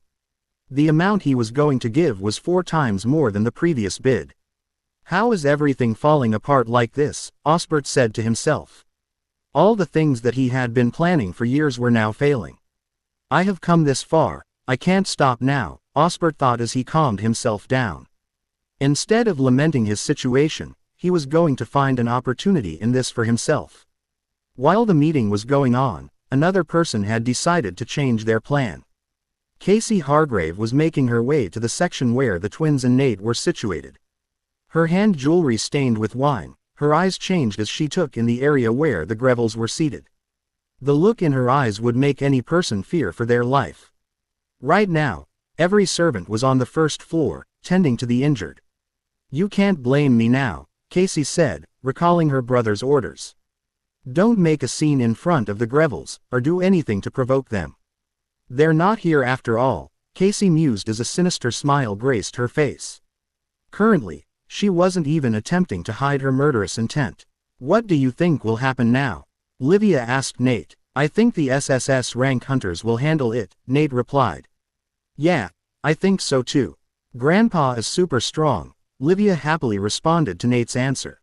What happened? Nate turned to Lucas who was looking towards the entrance. Nothing, Lucas replied, also turning to the entrance. He thought he had seen something, but nothing seemed amiss. Unbeknownst to the children, a sound barrier had formed around them, with Hassan Trevino standing between them and Casey Hargrave. The moment the meeting of the seat holders was convened, Nathan instructed Hassan to guard the twins. He didn't want to take any chances with the twins' security. The presence of so many SSS rank hunters around him could easily divert his attention from the twins. "Do you know whose path you are obstructing?" Casey asked Hassan. "Of course, I do," Hassan replied politely. He had seen Casey years ago when there were discussions about her engagement with Ivar. "But this isn't the Hargraves table," Hassan said, looking down at Casey. "As a mere servant daring to stand in my way," Casey retorted, her face revealing a hint of anger. "I only answer to one person, and I would advise that you don't force me to act unfavorably," Hassan replied. "And to remind you, I'm not afraid of death," Hassan asserted, making his intentions clear.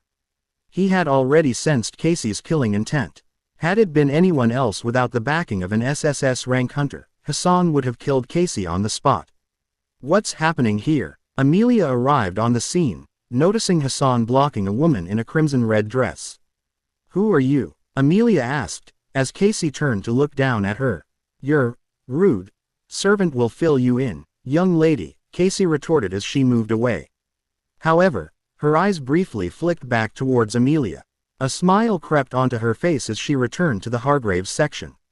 Nathan looked around as he won the bid, but he knew that the real problem was far from over. "Well, then I need the mana gem first before I step out," Nathan said as the Calvus Galas officials stepped forward. None of the people sitting in the room raised a concern as the decision was made. One of the absolute rules of the voting of the seat holder was that once the decision was made, no one shall question it further. As the votes were already in, the majority had won. This absolute rule had some exceptions, when the person that wanted to oppose had evidence that could convince the High Council to change their votes. But until then, they had to follow this rule. Although this was not an official High Council meeting, everyone still followed the rule. "But who will handle the monster tide?" The Williams family head raised a concern. "Exactly, we can't handle it if there are multiple SS rank monsters in the Horde," Camden replied. The votes were done, and Camden Whiteheart had shown his support to Dalton and Osbert, but now they needed to address the issue they were facing. "I will get the SS rank mages from the Mage Association. I hope the other people and their guilds could do the same," Silvus said. "Abyss Guild will cooperate," Nathan replied. And every other person nodded their head for confirmation, but Osbert looked at Nathan. "What about the Greyhounds?" Osbert asked. Nathan looked at Osbert and he knew why he was asking such questions. After all, Greyhounds were the Greville family's personal hunters, raised to be completely loyal to them. Unlike the guild, these people only moved and worked for the Greville family. And their existence was one of the things that made it very difficult for anyone to get a single spy into their family. "Do the Greyhounds work for the guilds?" "I don't think so," Nathan replied. "I ask you gentlemen to stop this argument," Silvus intervened before another back and forth could start. They didn't have time for such mundane talks. It was clear that the threat was so big that some people could die as well, and everyone wanted the casualties to come from their enemy's side. "Issue a warning about them first," Silvus said, pointing at the hologram of the masked man. "I would suggest we issue the highest level alert for them," Alfred recommended. No one disagreed. "Inform all the guilds about it. I hope others could cooperate as well," Silvus said, looking in Helena Raven's direction. If this threat was as significant as they imagined, then they definitely needed Helena's ability to trace where this unknown group had originated from. "Assume the rank of the masked man as SSS for now," Silvus stated, making many people raise their eyebrows. "Do you really think that man was an SSS rank hunter?" Xerix looked at Silvus with a frown on his face. "I don't think anyone other than us SSS rank hunters could manage to bring out this many SSS rank monsters from their mana region," Silvus said, and nobody could counter his statement. "He might be a pseudo-SSS rank, like Lady Helena," Osbert said, as many people thought that this was more believable. "It would be safe not to pursue him thinking he is an SS rank," Silvus said. "We don't know anything about the enemy, it's safe to assume that level of danger when encountering them," Silvus added. "We should just trace back those criminal organizations. Those guys must be connected to them somehow," the Martel head said as everyone seemed to agree with him. There was no way an organization capable of doing this appeared out of nowhere. But before this, There is one more thing. Xerxes interrupted their conversation as he looked at the Calvus Gala's officials present in the meeting hall. How the hell did they manage to get explosives into the White Castle? Xerxes asked, his mana creating an incredible pressure over the men. We don't know anything about it. They all repeated the same thing, but the old man in the front remained silent. What do you have to say about this, Sir Calvis? Xerxes asked, looking directly at the old man. Cameron clenched his fist. He didn't want the old man, who had supported him half his life, to be treated this way. But the situation was not good for them at all. Many of those children were hurt, but that was only the case because the explosive was not that powerful. So answer me, Calvis, Xerxes asked again. I will allow Lady Helena to check my memories if anyone doubts my integrity, but neither I nor the others have broken the Mon oath, Calvis said, keeping his head down. I think you should take a look at. Enough, Sir Xerxes, you don't need to take it out on them, Alfred said. We don't have answers for any of their capabilities, do we? Alfred asked. He is right, Helena finally spoke up after thinking about it a lot. Even though that snake was small, it was a monster, and that man could control it, Helena said, looking at the masked man. And awakening so many SSS rank monsters, at the same time, how is that even possible? Helena asked a question that left all of them confused. She was right. How did Zephyr manage to awaken 4 SSS rank monsters together? Before anyone could answer, 2 holograms popped up simultaneously. The holograms were of the Artisans Association's chairman and the principal of the World Academy, Farnus Calmort. Did you get the news? Sylvis asked as he looked at the hologram. I did, Farnus responded. I expect that I would need to step in as well. Farnus asked, and Sylvis nodded. Without Farnus, it would be impossible to defeat these calamities in time. Although Farnus was relieved of his duty as a hunter, he needed to step in to help the moment the world was in danger from SSS rank dungeons or any unexpected situation. A situation just like this. Farnus had never stepped out of the World Academy for more than an hour since the Academy was founded.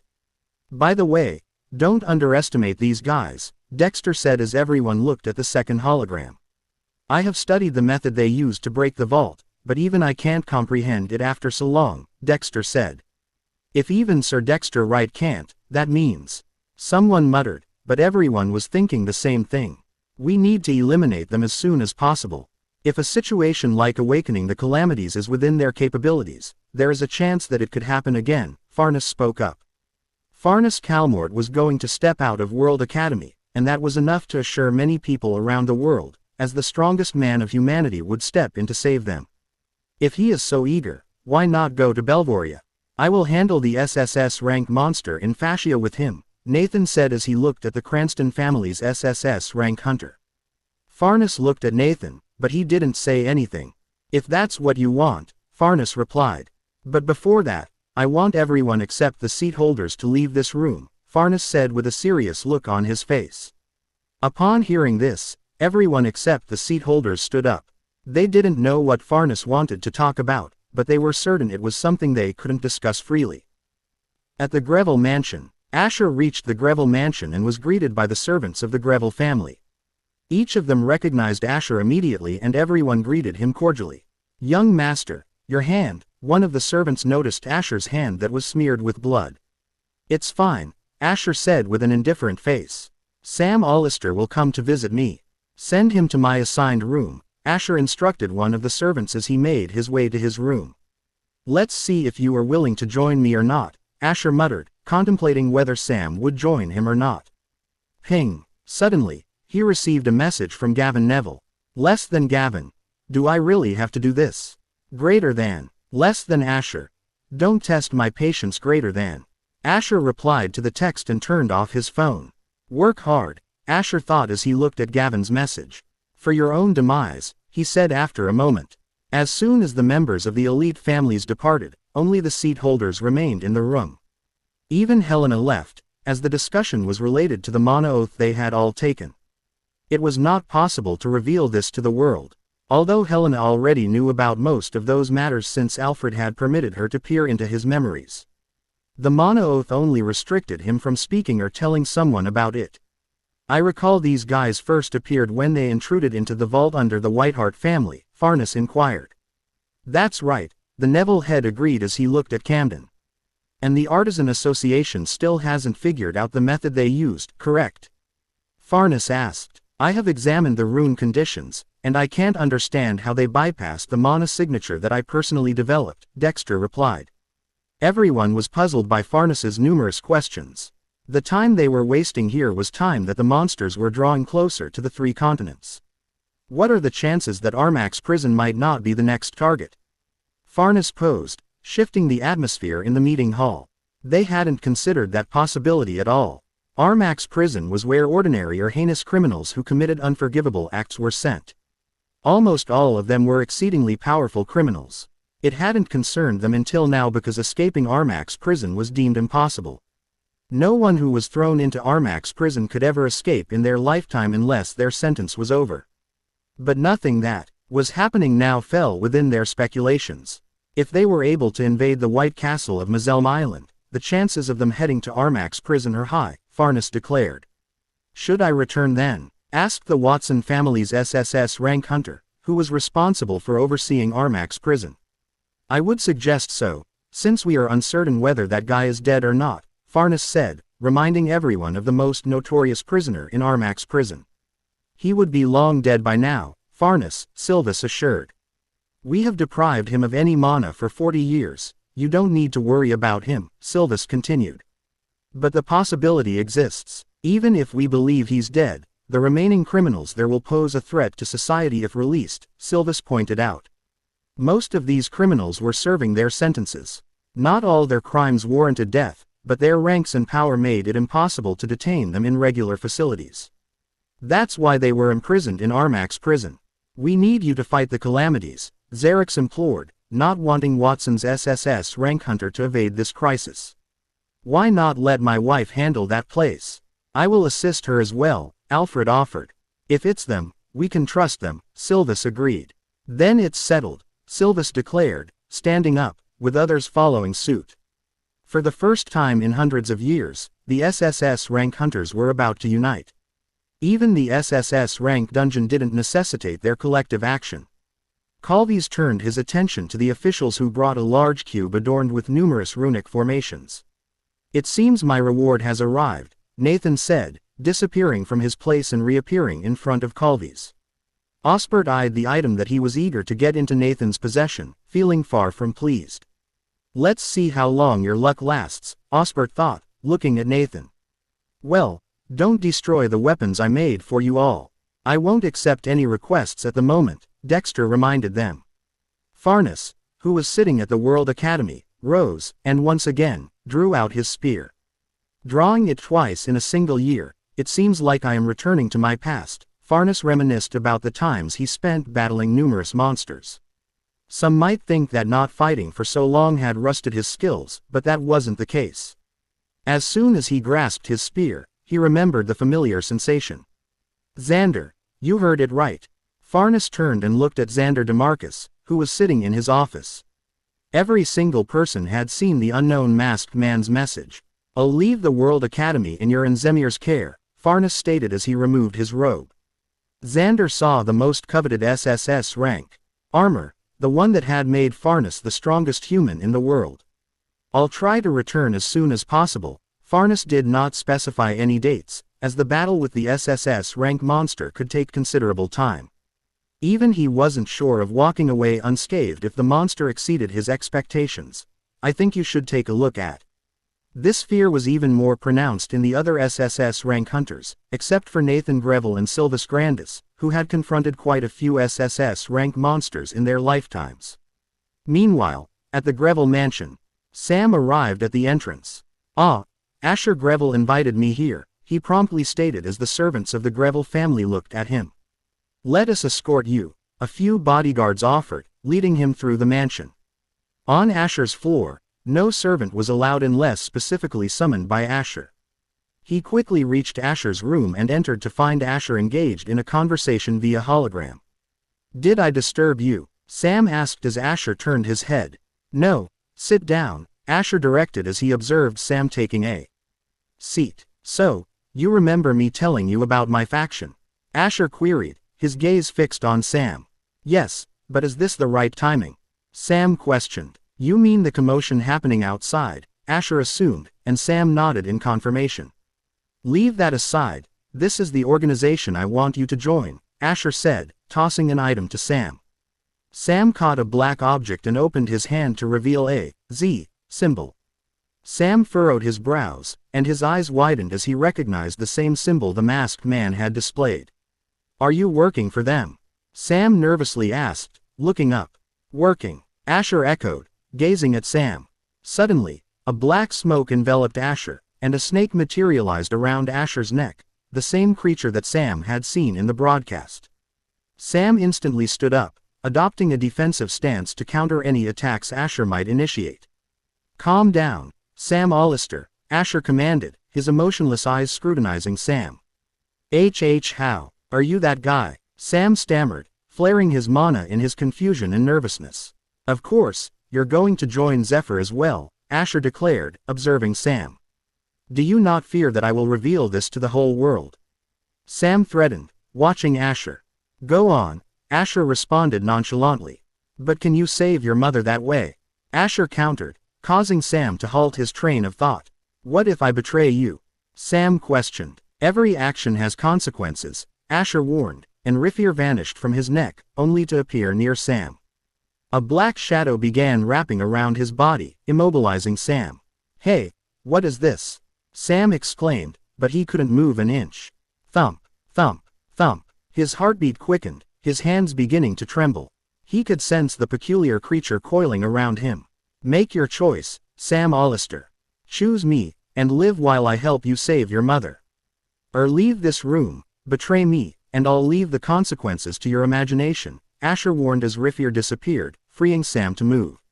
Sam had come here thinking that he would join the faction of the future heir of the Greville family, but what he ended up joining was the organization that had thrown the whole world into chaos. Do or die, this was the choice he thought Asher was giving him, but Sam decided to think about it a bit more. He remembered the treatment he had had to endure for so many years. If he joined Asher, he would become a criminal, but did he have any other choice? Did he have a way to save his mother without joining Asher? The answer was something he was well aware of. But why are you doing this? Sam asked, as he couldn't understand. Asher looked at Sam with his indifferent eyes. It would be better if you didn't concern yourself with those things, Asher replied as he stared at Sam Allister. Sam looked at the ceiling with a helpless expression on his face. Whatever path he chose now, his future seemed bleak. Okay, I will join you, Sam replied after a few seconds. It was a tough decision for him. But the glimmer of hope that he could save his mother made him cling to Asher, knowing that it might not be the right choice. What do I need to do? Sam asked. You don't need to do anything, just follow my orders. When I tell you to step out, you will, Asher replied. Sam nodded, giving up on the idea of resisting Asher's proposal. He was still shaken from seeing Rifir, but he maintained the courage to converse with Asher. But what is that thing that looked like a snake? Sam asked. That's my beast. You will see it more in the future, so get used to it, Asher replied. Strangely, Asher had already accepted Rifir as his beast. Sam had a plethora of questions about what Asher was doing. How he had acquired this strange beast, or the fact that he was the leader of the group that had thrown the whole world into an uproar. Wait, Sam suddenly thought of a wild assumption. Are the Grevilles behind all this? Sam asked, looking at Asher. It was much easier for him to believe that it was the entire Greville family moving the organization named Zephyr. No, Asher replied, and nobody except the members shall know about us, Asher warned Sam. Ah, all right, I was just asking, Sam replied with nervous hand movements. Below the Mazelm flying island, Alyssa got into the car that Emmy had arranged for her. Emmy made sure that nobody saw Alyssa leave so that they couldn't track her. Team leader, did you see the news? A voice came from Emmy's communication device. I heard about it. Increase the security around the manor, Emmy said as she closed the communication device. Ha, I'm rather glad that something like this happened, Emmy muttered, looking at Mazelm Island. After all, explaining Alyssa's identity could have put Asher in a tough spot. And due to the chaos that had ensued, everyone had forgotten about Alyssa. Emmy just shook her head, her eyes sharpening as she spread her mana to see if anyone was nearby. She opened the car door and took the driver's seat, as she couldn't allow anyone else to drive Alyssa back to the mansion. Asher's orders were clear and Emmy was determined to ensure that Alyssa reached the mansion as quickly as possible. Alyssa's eyes were cold, as she remembered Asher's final words. But did he join Zephyr? Alyssa was confused as she still didn't know that Asher was the masked man. At the mansion in Soren. You guys did a good job escaping there, Tom said, looking at Dane and Kai who were sitting on the floor. In the next 2 minutes, a total of 16 S-rank hunters arrived there, Tom said as Dane and Kai smiled. They had done it, the mission that was nearly impossible, where they had almost been killed multiple times. Who would believe that we were the ones who unleashed those calamities? Dane smiled, but his body ached. They hadn't stopped for proper rest in the past 2 months. But you did a good job planting that bomb at the gala, Dane looked at Kai. It wasn't that difficult. This artifact bypasses all spatial restrictions, Kai said, looking at the necklace-type artifact in his hands. Tom stepped back and took a few vials of drugs that Asher had told them to give Dane and Kai. Take this, it will help your body recover its previous state, Tom said. Ah, finally, it hurts a lot like this, Dane looked at his arm, full of black veins. These were symptoms of mana poisoning, caused by the mana their bodies had absorbed during their mission. But I wanted to catch a glimpse of the monsters we awakened, Dane said. Kai looked at him with a shocked expression. Do you want to die? Kai asked. All right, take your medicines, and rest, Tom said, but their next mission was already in the works. He wanted them to rest a bit though, as even he felt that they deserved a proper break. So lucky they get to rest, Tom said as he looked at the screen. He could see numerous people trying to trace him, with alerts flashing left and right. I should have known this would happen, Tom said with a somewhat frustrated look on his face. Even though he had hidden and erased all the traces, there were still people trying to locate them, but Tom easily redirected and misled most of them. I think you should take a look at. They should worry about those monsters first, Tom said. After all, neither Tom, nor Dane and Kai, knew what kind of monsters they had awakened. The method they used was so peculiar that Tom was puzzled as to how Asher knew all about it. At the gala, Nathan took the SSS rank mana gem, and he headed towards the mansion where he had told Arthur to gather with everyone else. Alfred and Helena were with him, discussing something of importance. It will take some time until I return, Nathan said, looking at Alfred. Are you confident? Alfred asked. Haha, do you think I'll lose to a mere monster? Nathan asked, not directly responding to Alfred's question. But he was confident, even more so than others. After Farnus and Sylvis, Nathan was the only one among the SSS rank hunters who was powerful enough to face an SSS rank monster alone. But I have one request, Nathan said as they walked towards the mansion. They could have arrived in an instant, but they decided to walk towards the mansion. Right now, the portal to various continents was being prepared, and Nathan had 9 minutes before he would leave with the other SSS rank hunters. Protect those twins. I might return sooner than expected, but I'm not feeling good about this situation, Nathan said. So you also think that someone is backing them? Alfred asked. I heard they're still investigating the body that was left in the operation tower, Alfred replied. I will have the shadows assist your people in Soren, Helena responded. They soon arrived at the mansion and saw a young boy awkwardly greeting Arthur and Sylvie. Ah, I greet the seat holder, I am Sam Allister, Sam introduced himself, feeling a bit strange. A moment ago, he was talking with Asher, the masked man who caused the uproar, but now he needed to meet all these people. It was a bit strange for him. Why is he here? Damien asked, but Amelia shook her head. I just came to meet Asher, and I'll be leaving, Sam said as he went outside. Who is he? Livia asked Amelia. Ah, he's a friend from the World Academy, Amelia replied. Arthur, I'll leave the greyhounds behind, Nathan said as he went inside and saw everyone in the lobby. David and Verena were also there, but Nathan didn't mind their presence as they were close friends. Send a few teams from the guild to Fascia, but don't overdo it, Nathan said, and Arthur nodded in response. Livia found Nathan's serious tone unusual. The change in demeanor from his typical jovial attitude indicated the gravity of the current situation. Nathan caught sight of the twins' expressions and moved toward them, crouching to meet their gaze. Grandpa will be away for a bit, but I'll come back to teach you more later, okay? Nathan said, looking at Livia and Lucas. Okay, Livia replied, hugging Nathan and nodding.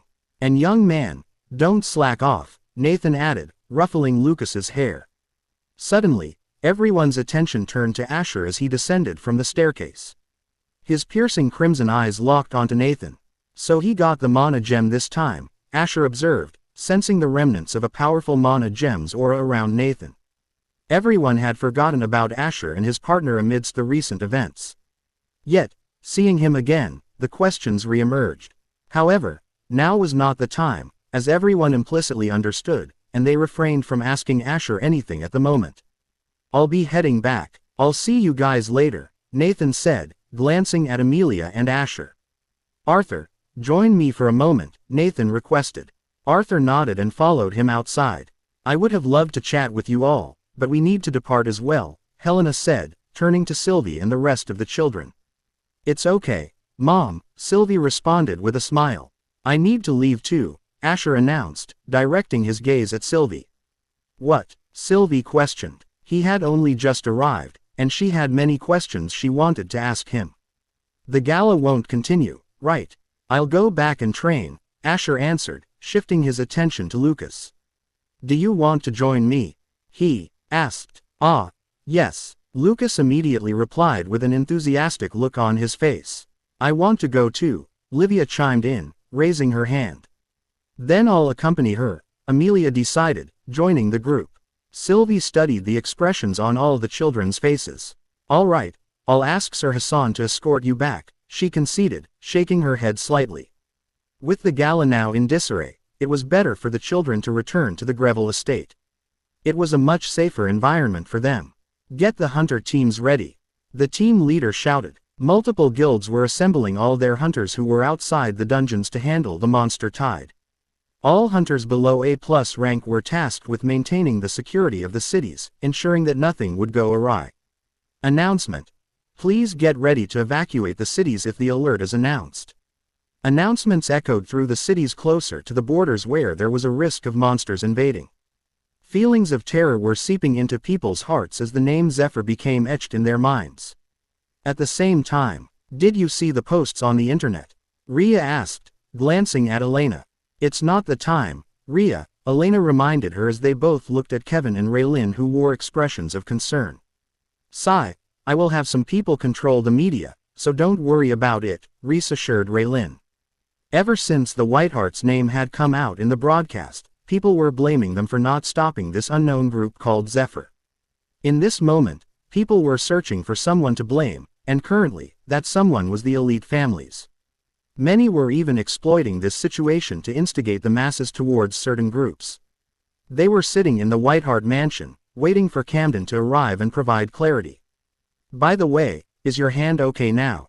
Rhys asked Kevin, who nodded back at him. Kevin had saved Elena at the last moment, injuring his hand in the process. Before they could delve into the matter further, Camden entered the mansion and sensed the tense atmosphere. What happened? Camden asked, observing the room. We are concerned about the news that's circulating, Raylin replied as she rose to her feet. You guys are still kids, so don't worry too much about all this, Camden reassured them. Just focus on your studies and getting stronger. We adults can handle these things, Camden advised, looking at Raylin. I will be heading out, so I will arrange your transportation and security for now, Camden announced before making his way to his room. Time was of the essence, as they needed to make their presence known. Dalton Rothschild and many others had already departed for Desmar, and Camden didn't want to lag behind. He needed to manage things in Desmar swiftly and watch out for anyone who sought to seize this opportunity. At the Neville head, are you sure, Father, that this artifact will keep me safe? Gavin asked, causing the Neville head to frown. Why are you questioning the artifact that I gave you for your last birthday? He responded. Unexpectedly, Gavin interrupted him to ask something urgent. He had assumed it was related to the academy, or the fact that he had told him to work with Leonard Tarvian and maintain a friendly relationship. Still, Gavin was asking about an artifact. I don't think this dagger will be enough, Gavin commented, showing him the dagger. "It can cut even my skin if I don't protect myself with aura. What else do you need?" The Neville head queried. He was an SS rank hunter, indicating that the artifact was at least an S rank artifact. "Will it really work on you?" Gavin questioned, leaving the Neville head perplexed by his son's behavior. He was familiar with his son's habit of bullying others, but this was the first time he had seen Gavin so preoccupied with something like this. Did the attack at the gala scare him? The Neville head felt a twinge of pity, thinking that his son might have been intimidated by such an event. "Hand it over," the Neville head commanded, using his mana to pull the dagger. "See this," he said, slashing a part of his palm. Blood began to seep out. "I think you should take a look at. You don't need artifacts inside World Academy, and you have such a powerful artifact. Don't bring shame on my name, Gavin Neville," he admonished in a slightly angered tone. "Ah, I am sorry," Gavin apologized as he reached for the dagger. "He's taking this dagger." The Neville head became suspicious of his son's movements. Typically, Gavin would have had someone clean the dagger, but the Neville head didn't have enough time to ponder this. "I'll be leaving now, so make sure you follow the security and go directly to the World Academy," the Neville head instructed as Gavin carefully took hold of the dagger. "Okay, father," Gavin replied, watching his father depart. Will this be enough? Gavin wondered, observing the remaining droplets of blood on the dagger. Far from Samaria, near the borders of Belvoria, a massive monster, comparable to a 50-story tower, stepped onto the land. The ground around it began turning black and lifeless. The monster opened its mouth, devouring the mana around it and leaving the surrounding land utterly barren. Any monster or beast, anything that lived off mana, felt as though they had been stripped of their life essence and died. A single horn grew on the monster's head as it turned back towards its mana region. This SSS rank monster was currently absorbing mana to prepare itself adequately to venture out. Not all calamities behaved the same. Some were aggressive, some were not. And this particular monster was gradually replenishing the mana it had lost over hundreds of years. Though it had already absorbed the mana around its region, only one horn grew out of its head. The monster raised its head, looking in a particular direction where it could sense the presence of another awakened SSS rank monster. Suddenly, the mana around them began flaring. The SSS rank monster erased its presence, the black energy causing it to disappear and merge into the barren land it had created not long ago. This SSS rank monster sensed that the other SSS rank entity was somewhat stronger, so it concealed its presence. Both of these calamities had become aware of each other but chose to ignore each other for the time being. With their mana regions broken, they required a source of mana to feed from, and they could sense a significant concentration of mana at a distance from them. The SSS rank monster started devouring the surrounding land, as the full moon shone upon the barren land composed of black soil. At this time, Belvorian citizens were instructed to evacuate from the border cities, as the risk was simply too high. Their only piece of good fortune was that the awakened calamities were from the land, not the sea that surrounded the Belvoria continent. In the main teleportation gate of Belvoria, a solitary man stepped out and instantly disappeared, floating above the city. Farnus glanced behind and sensed the presence of multiple SSS rank hunters following him. To assist Belvoria, Osbert Tarvian, Xerix Hargrave, the Watson family's SSS rank hunter, and one of the vice-chairmen of the World Association had arrived. It should start now, Farnus predicted, looking in a specific direction as he saw a faint red light beam shooting towards the sky. One of the calamities had noticed their presence, despite the significant distance separating them, as they were making no effort to conceal their presence. Everyone flew towards Farnus, who was gripping his spear in his right hand. "I only need one of you, the rest of you can handle the other one," Farnus declared. They had decided which SSS rank hunter would take charge of what continent. Nathan and the Cranston family's SSS rank hunter were in Fascia, while Dalton Rothschild and Silvus Grandis were teamed with the third SSS rank hunter of the World Association. "Make sure that you keep the fight away from the cities," Farnus reminded them. Each of them possessed the power to completely obliterate an entire city within a few seconds. If they weren't careful, the aftermath of the battle might be disastrous. Lucas was following Asher, as was Livia, as they were returning to the Greville estate. "By the way, who was that girl?" Damien asked, his curiosity mirrored by Amelia. We've never seen her before. Damien questioned excitedly. It was evident why he was so intrigued, but Asher avoided his question. I will go to the Greville estate after making a detour, Asher informed Hassan. Ah, that might be a bit challenging, Hassan responded. The current situation was precarious, and Hassan didn't want to take any chances with Asher's safety. But how could he predict that the individual he was concerned for was the very same person who had plunged the entire world into chaos? In his wildest dreams, nobody could even imagine that the masked man named Zephyr was none other than Asher Greville. Does he want to hide her identity? Damien whispered to Amelia. I think so too, Amelia nodded. The whole world was in turmoil, but these two were more curious about Asher's partner, who had already departed.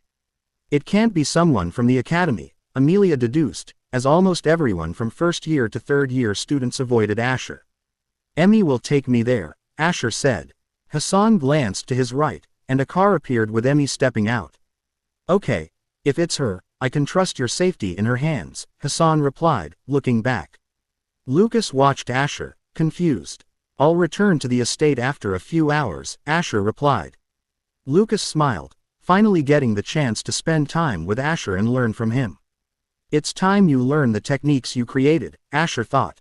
Asher noticed Lucas's expression as he turned to enter the car, where Emmy was waiting. Asher climbed into the car, removed his suit, and looked at the tablet in the car. Is she at the mansion? Asher asked. Yes, I have escorted her safely, Emmy confirmed. Relieved, Asher opened the tablet and received Gavin's message. Less than Gavin. I have secured the drops of blood, but why do you need it? Greater than. Less than Asher. Just send them to me when you reach the World Academy. Greater than. Asher observed that the first prey had already fallen into his traps. He didn't need to do anything else as nothing unexpected happened during this mission. He was prepared to deal with unknown variables, but this time, nothing of that sort occurred. And I completed some quests as well, Asher thought, looking at the notification. Hidden quest completed. Objective. Make Nathaniel Greville get the SSS rank Mana Gem. Reward. 2,000 fate points. This was the first quest he completed when Nathan earned the possession of the most coveted Mana Gem in the world. Hidden quest completed. Objective. Prevent the Calvus Gala. Reward. 1,000 fate points. It had been a long time since he had received any hidden quests, but that was expected because he hadn't made any significant changes until now. Casey Hargrave. Asher pondered on the new variable that had surfaced at the gala. And he knew it was related to the twins. He didn't know much about Casey, so she was one of the few people he wanted to thoroughly investigate. After all, Lucas was one of Asher's strongest cards for the future. Even though he had recruited Dane and Kai, both of whom were extremely powerful hunters, Lucas was unique, surpassing both Dane and Kai despite being nearly half their age. What do you know about Casey Hargrave? Asher asked Emmy, who was taken aback by his question.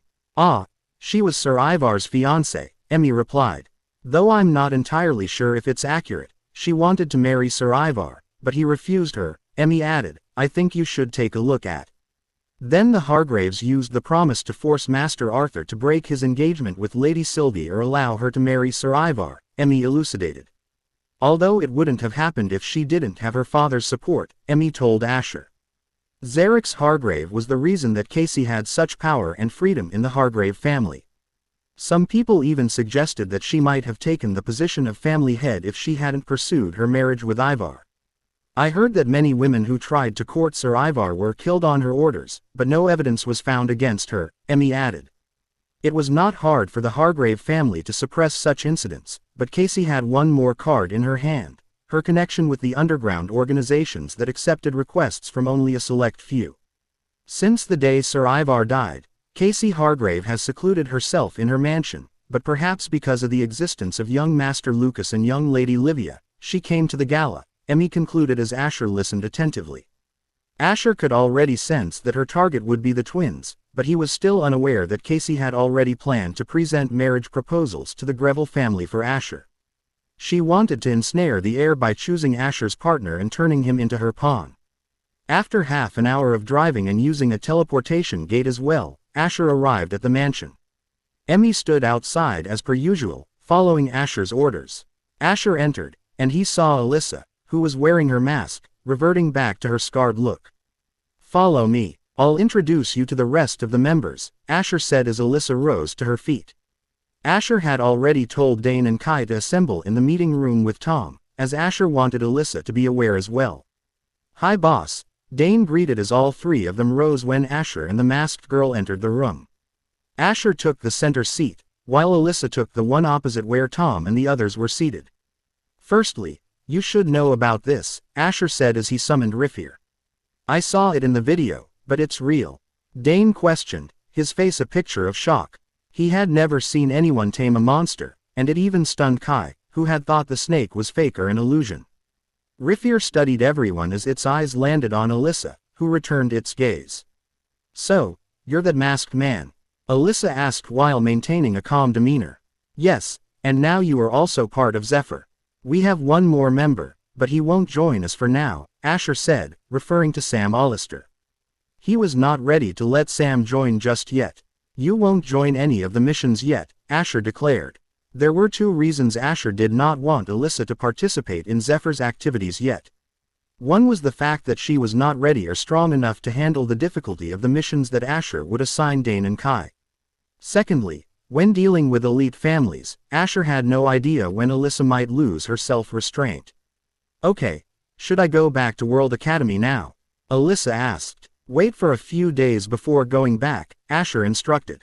Alyssa stood up. "Ask Emmy to take you to your room," Asher said, and Alyssa nodded at him.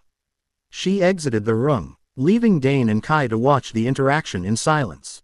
It was the first time someone had spoken with Asher without changing their expression. Both of them were highly inexpressive, so this made for a strange sight. "As for you guys," Asher turned and looked at Dane and Kai. "I have already sent the payment for this mission, and Tom will give you the details about the next one," Asher declared. Dane and Kai's faces changed slightly at this news. "Don't worry, it's only a tracking mission, you'll be safe," Tom interjected, providing the details of the mission. "Ah, if it's a tracking mission, then it's fine," Dane replied, glancing at Kai, who was the best person for this job. "Also, start targeting the business of these elite families." Asher passed Tom a device that had few names on it. And one of them was the Neville family. "Ruin their public image, and do it before this situation calms down," Asher told Tom. At the Calvus Gala, a certain individual seemed a bit pleased with the current situation. "Found it, your weakness," Leonard smiled as he gazed at the image of Asher's partner. "She's not from the World Academy," Leonard asserted, confident in his knowledge of every single student in the World Academy. "Let's see how long you can hide her," Leonard challenged, his eyes fixed on the image of Asher and Alyssa dancing together. "In the Artisans Association Tower. Will you go there as well?" a middle-aged man asked. "If they call for my assistance, then I have to move," Dexter replied, shifting the runes across the room. In his quest for answers about the breached vault, he discovered several new things, currently engrossing him. However, if the SSS rankers called him, he had no choice but to help them. Unlike the elite families, the association held more power and authority, but this came with the responsibility for the whole world. Dexter couldn't ignore the summons like Nathan did, as it contradicted the oath he took when he became chairman of the Artisans Association. "The request for weapons has increased a lot, we can raise the prices," the man began, but Dexter's glare silenced him. "Making money isn't bad, but now isn't the time," Dexter said. He had made considerable money crafting armor and weapons for various people, and many elite families were requesting him to produce more. Still, he denied them all. The Artisans Association was the largest trading hub for hunters' equipment. The current situation had dramatically increased the demand for such items. Right now, they could exploit many people, but it contradicted Dexter's morals. "I apologize," the man apologized, understanding Dexter's orders. Runic art users weren't among the top hunters, so it was obvious that many in the Artisans Association disliked guild hunters. Only a few could become rune experts, capable of forging weapons and artifacts, and were highly regarded, like Dexter Wright. The man, not wishing to bother Dexter further, left the vast room filled with various machines and technology.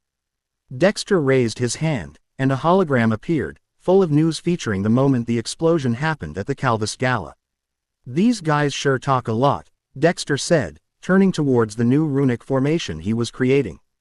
The entire internet had gone mad with theories about Zephyr, and the reputation of elite families was plummeting. But amidst this chaos, some people heard the speech of the masked man and considered opposing the rich and powerful. Numerous small groups were forming worldwide, but they were not acting hastily. The World Association had already warned that any criminal activity would result in severe punishments. Rank hunters were called to patrol the cities and ensure nothing was going wrong, and various people trying to align with Zephyr were arrested. Those people were petty criminals trying to exploit the situation but failed. As all the seat holders instantly agreed to provide support, the World Association was managing the cities, ensuring peace was maintained. And all those powerful enough to cause significant disruption were laying low, unsure about joining this unknown organization. In the Fascia continent, "Get away from this area," one of the team leaders shouted. They were already informed that Joseph Kimir Cranston and Nathaniel Greville, the Sword God, were coming to the Fascia continent to deal with the awakened calamity. The problem was that the result of a fight involving an SSS rank could destroy cities, so they needed to retreat. "So, are we going to avoid the monsters coming from this direction?" an A-rank hunter asked. He was a novice who had just joined his new guild and was already participating in such a mission. "Don't worry about them," the team leader replied.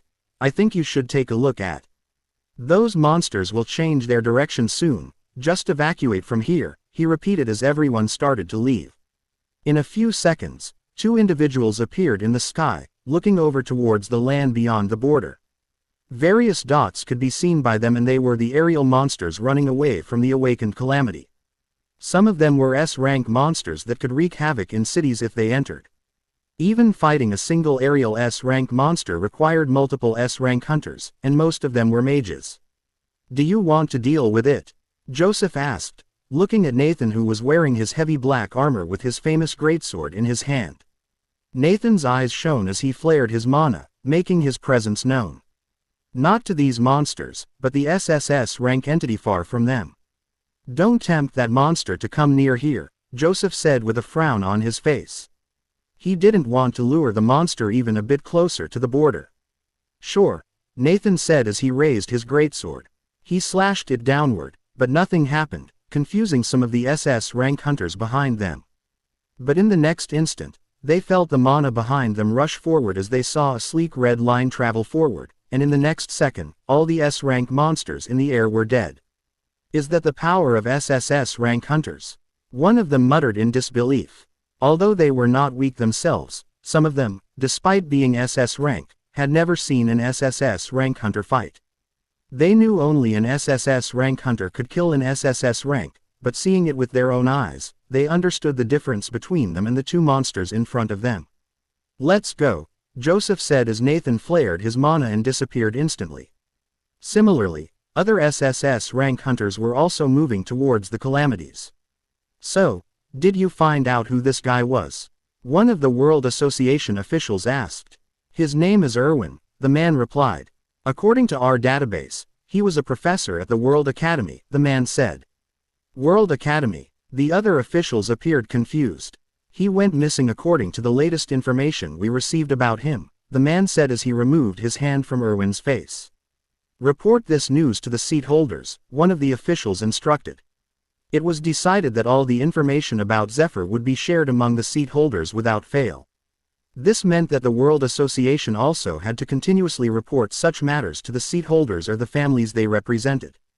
"Gather all the information about his background, and check the database to see if his face appeared anywhere in the past couple of months," the official instructed as he turned to leave. They had already cleared all the dead bodies around the operation tower. "Did you find the backup security footage?" he asked one of his assistants. "None, everything has been destroyed, there are no traces left," the assistant replied. "Damn it, find anything. We can't send an empty report," the official said with a frustrated look on his face. There was not a single clue about the people who had thrown the whole world into chaos. "So, do we have any information about the masked man called Zephyr?" a reporter asked during an interview with the officials of the World Association, who were seated alongside James Rothschild and the head of the Williams family. They had called a press conference to assure the public that the situation was under control. Not at this moment, but we will capture them soon, one official replied. How soon? They have awakened the calamities. Doesn't that mean that these people are quite powerful? Another reporter queried. First of all the SSS rank hunters are handling the calamities, so you can rest assured about that, James intervened, stopping the World Association official from responding. A sneak attack doesn't necessarily indicate they are powerful, James argued, his dominating aura silencing the room.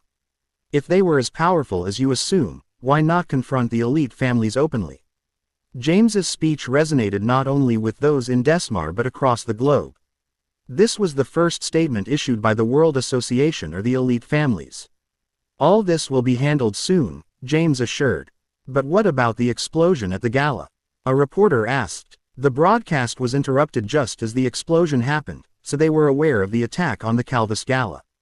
Just as you can see, none of the people there were hurt, James lied. Many young people were injured, but they received quick treatment. It was a pathetic attempt by them to instill fear in others, James remarked. Can you explain the issue regarding the Whiteheart family and Zephyr?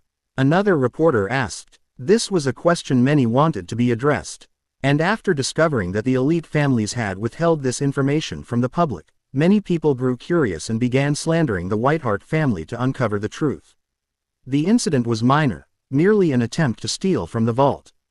But as you know, the auction happened at the Calvus Gala, so you can speculate on what might have happened. James offered, but this was another lie.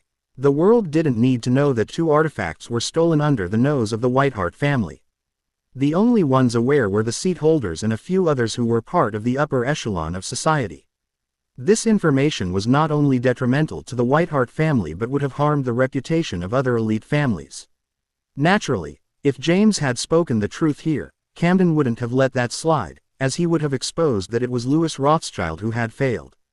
Williams noticed James's lie, but he didn't react to it.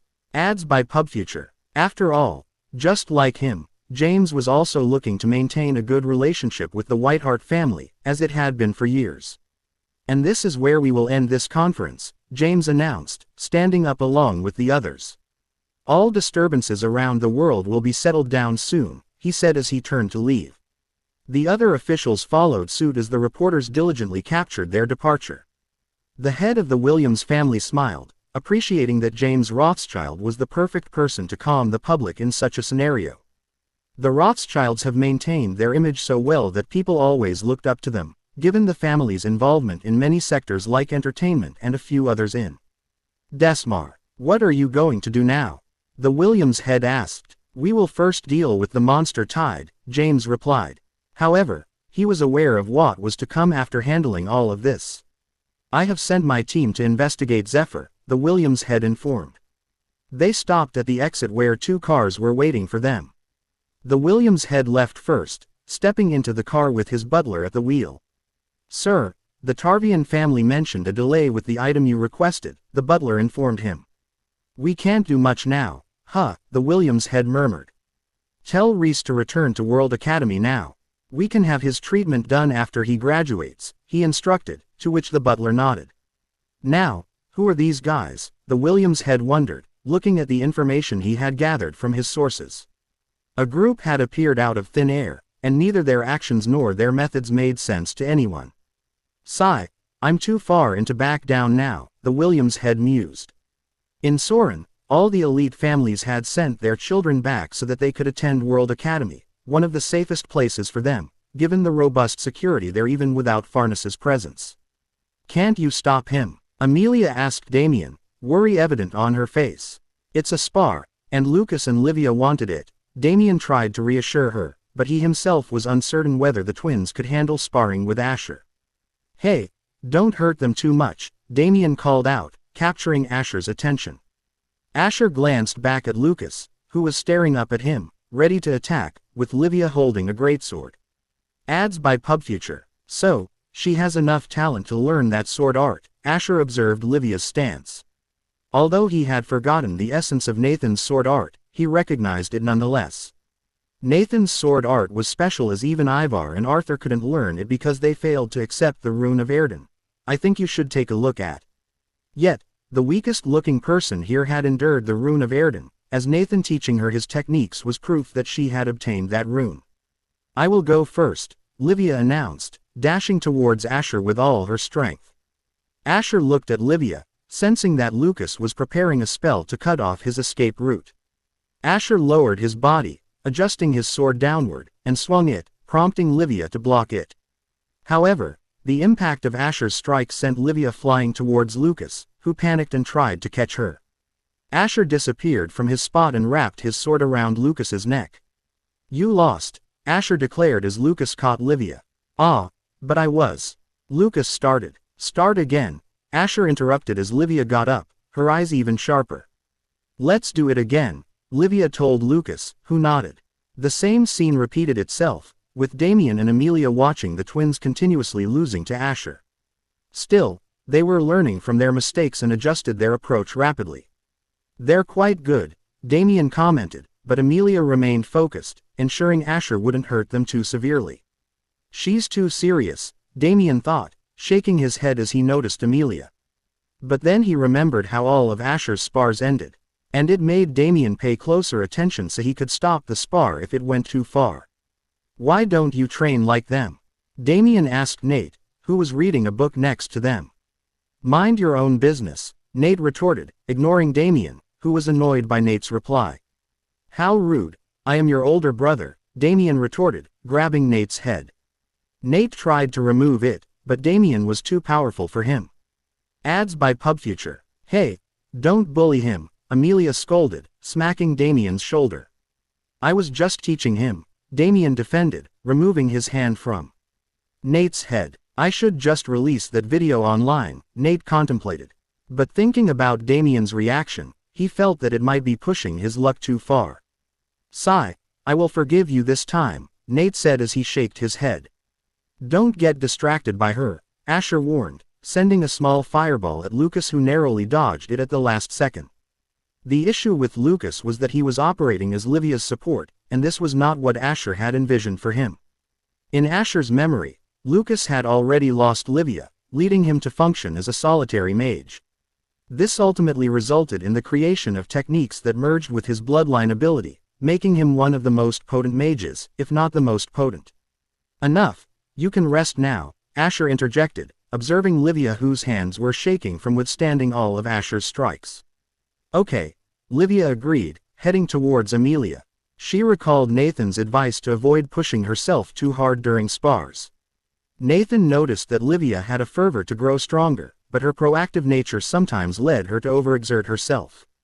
Asher turned his attention to Lucas as he stowed his sword back in his storage ring. "Our next fight will be as mages," Asher declared. He continued to prod Lucas while ensuring that he became aware of his bloodline ability. "He has an exceptional amount of mana for his rank," Damien noted, watching Lucas spar with Asher. However, Damien's observation was incorrect. Lucas didn't possess an excessive amount of mana. Rather, his bloodline ability allowed him to utilize surrounding mana to a greater extent for his spells. Even if it seemed rudimentary, Asher noticed that Lucas was already somewhat employing the technique, at least in its core principle. Their sparring session continued for another half an hour before Lucas became too fatigued to continue. "Did I do well?" Lucas inquired, looking up at Asher. Considering Asher his role model, he was curious about his performance. "Yeah," Asher responded, but he had nothing more to add for Lucas. He answered in a way that he thought would please Lucas's present self. "Young master, the documents are ready," Emmy reported, turning to Asher. "Have you listed the names of those companies?" Asher asked. "Yes, but I'm not confident they will agree to this sum," Emmy responded. "Just send them this offer a week later," Asher instructed, to which Emmy nodded. "If they reject the proposal, it doesn't matter," Asher added, glancing at the notification he received from Tom. "So, they've started their fight," Asher thought as he looked at the notification. "You should rest more," Tom said to Dane, who was standing behind him. "I was getting too bored." "Don't mind me," Dane replied. What a weird guy, Tom thought. But considering their mission, it was better that Dane was like this. "But how did you know that exploding those lands would awaken those monsters?" Dane asked. Half of their mission involved going deep into the lands that were abandoned and safely planting explosives that Tom provided at certain locations. Doing so, there were multiple times when their presence would alert the S-rank or SS-rank monsters in the vicinity. There were multiple times where both of them were killed just reaching that location, but the teleporting artifact helped them a lot. Don't ask for too many details, Tom replied as he couldn't disclose that it was Asher who told him to mark all these locations. Be grateful that the mana didn't damage your mana meridians too much, Tom said. Dane and Kai had recovered from the mana poisoning, and the small black veins on their bodies had disappeared. Well, I can feel mana properly now, Dane said as he tried to cover his hand with aura. It was strange for him, as he had never withstood such an amount of mana with his own body. Unlike the mana in the air or in the mana gem, that wasn't pure mana, but the mana that accumulated in those lands due to the presence of monsters. That wild mana was present there only due to the mana region that was spreading beneath the land, absorbing the mana in the surroundings. This made Dane recall the mission given to them a month before the Calvus Gala. In the land beyond the border of Fascia, Dane and Kai were standing above a cliff. As they looked downward, all they could see was a current of mana. Do we really have to go down there? Dane asked. Why yes, do it. Don't waste time. Tom's voice was getting a lot of interference due to the mana field that was all around them. Dane looked at Kai who nodded back at him. These mana currents are even more powerful than the one in Desmar, Dane said as he touched the device around his arm. But what the hell are these? I haven't heard about anything like this in these Forgotten Lands, Kai asked, but both of them were clueless. They had heard that calamities existed in the Forgotten Lands, but such things were hidden from most people of the world. Right now they were so deep inside the Forgotten Lands that even the biggest guilds didn't venture this deep. Even the SSS rank hunters only ventured inside these lands when a large dungeon like a SS rank or SSS rank was found near the borders. Although Nathan had made the Abyss Guild venture quite far into the Lost Lands, he ensured that their exploration only happened where the dungeon was available. Let's hope this armor holds on, Dane said as they jumped off the cliff near the stone platforms. Descending down near the mana current, Kai stopped as he took out a special explosive which had runes all around it. It was a fist-sized glass ball that started floating along the mana current. This feels like shit, Dane said as he kept dropping the explosives. He could feel needle-like things poking all around his body, but that was only the wild mana that was forcing its way inside his body. SCREECH, various flying monsters that were S-rank started flying above where Dane and Kai were standing. Shit, let's hide for now, Dane pulled Kai back towards the wall as they hid themselves. Their eyes were looking at the sky as Kai made both of them invisible, but his magic was unstable. This made some parts of their bodies visible, but Kai was still trying to hide them properly. Dane pulled out his sword just in case they were spotted by the monsters above them. We only need to drop 20 more, Kai said as he stepped forward. I'm ready to use this, Dane suggested as he grabbed the necklace. Each of the explosives was transparent and full of runes that made them float on the mana current, and they went with the flow, disappearing from sight. They were told that these explosives would somehow reach the SSS rank monsters, but they didn't know how.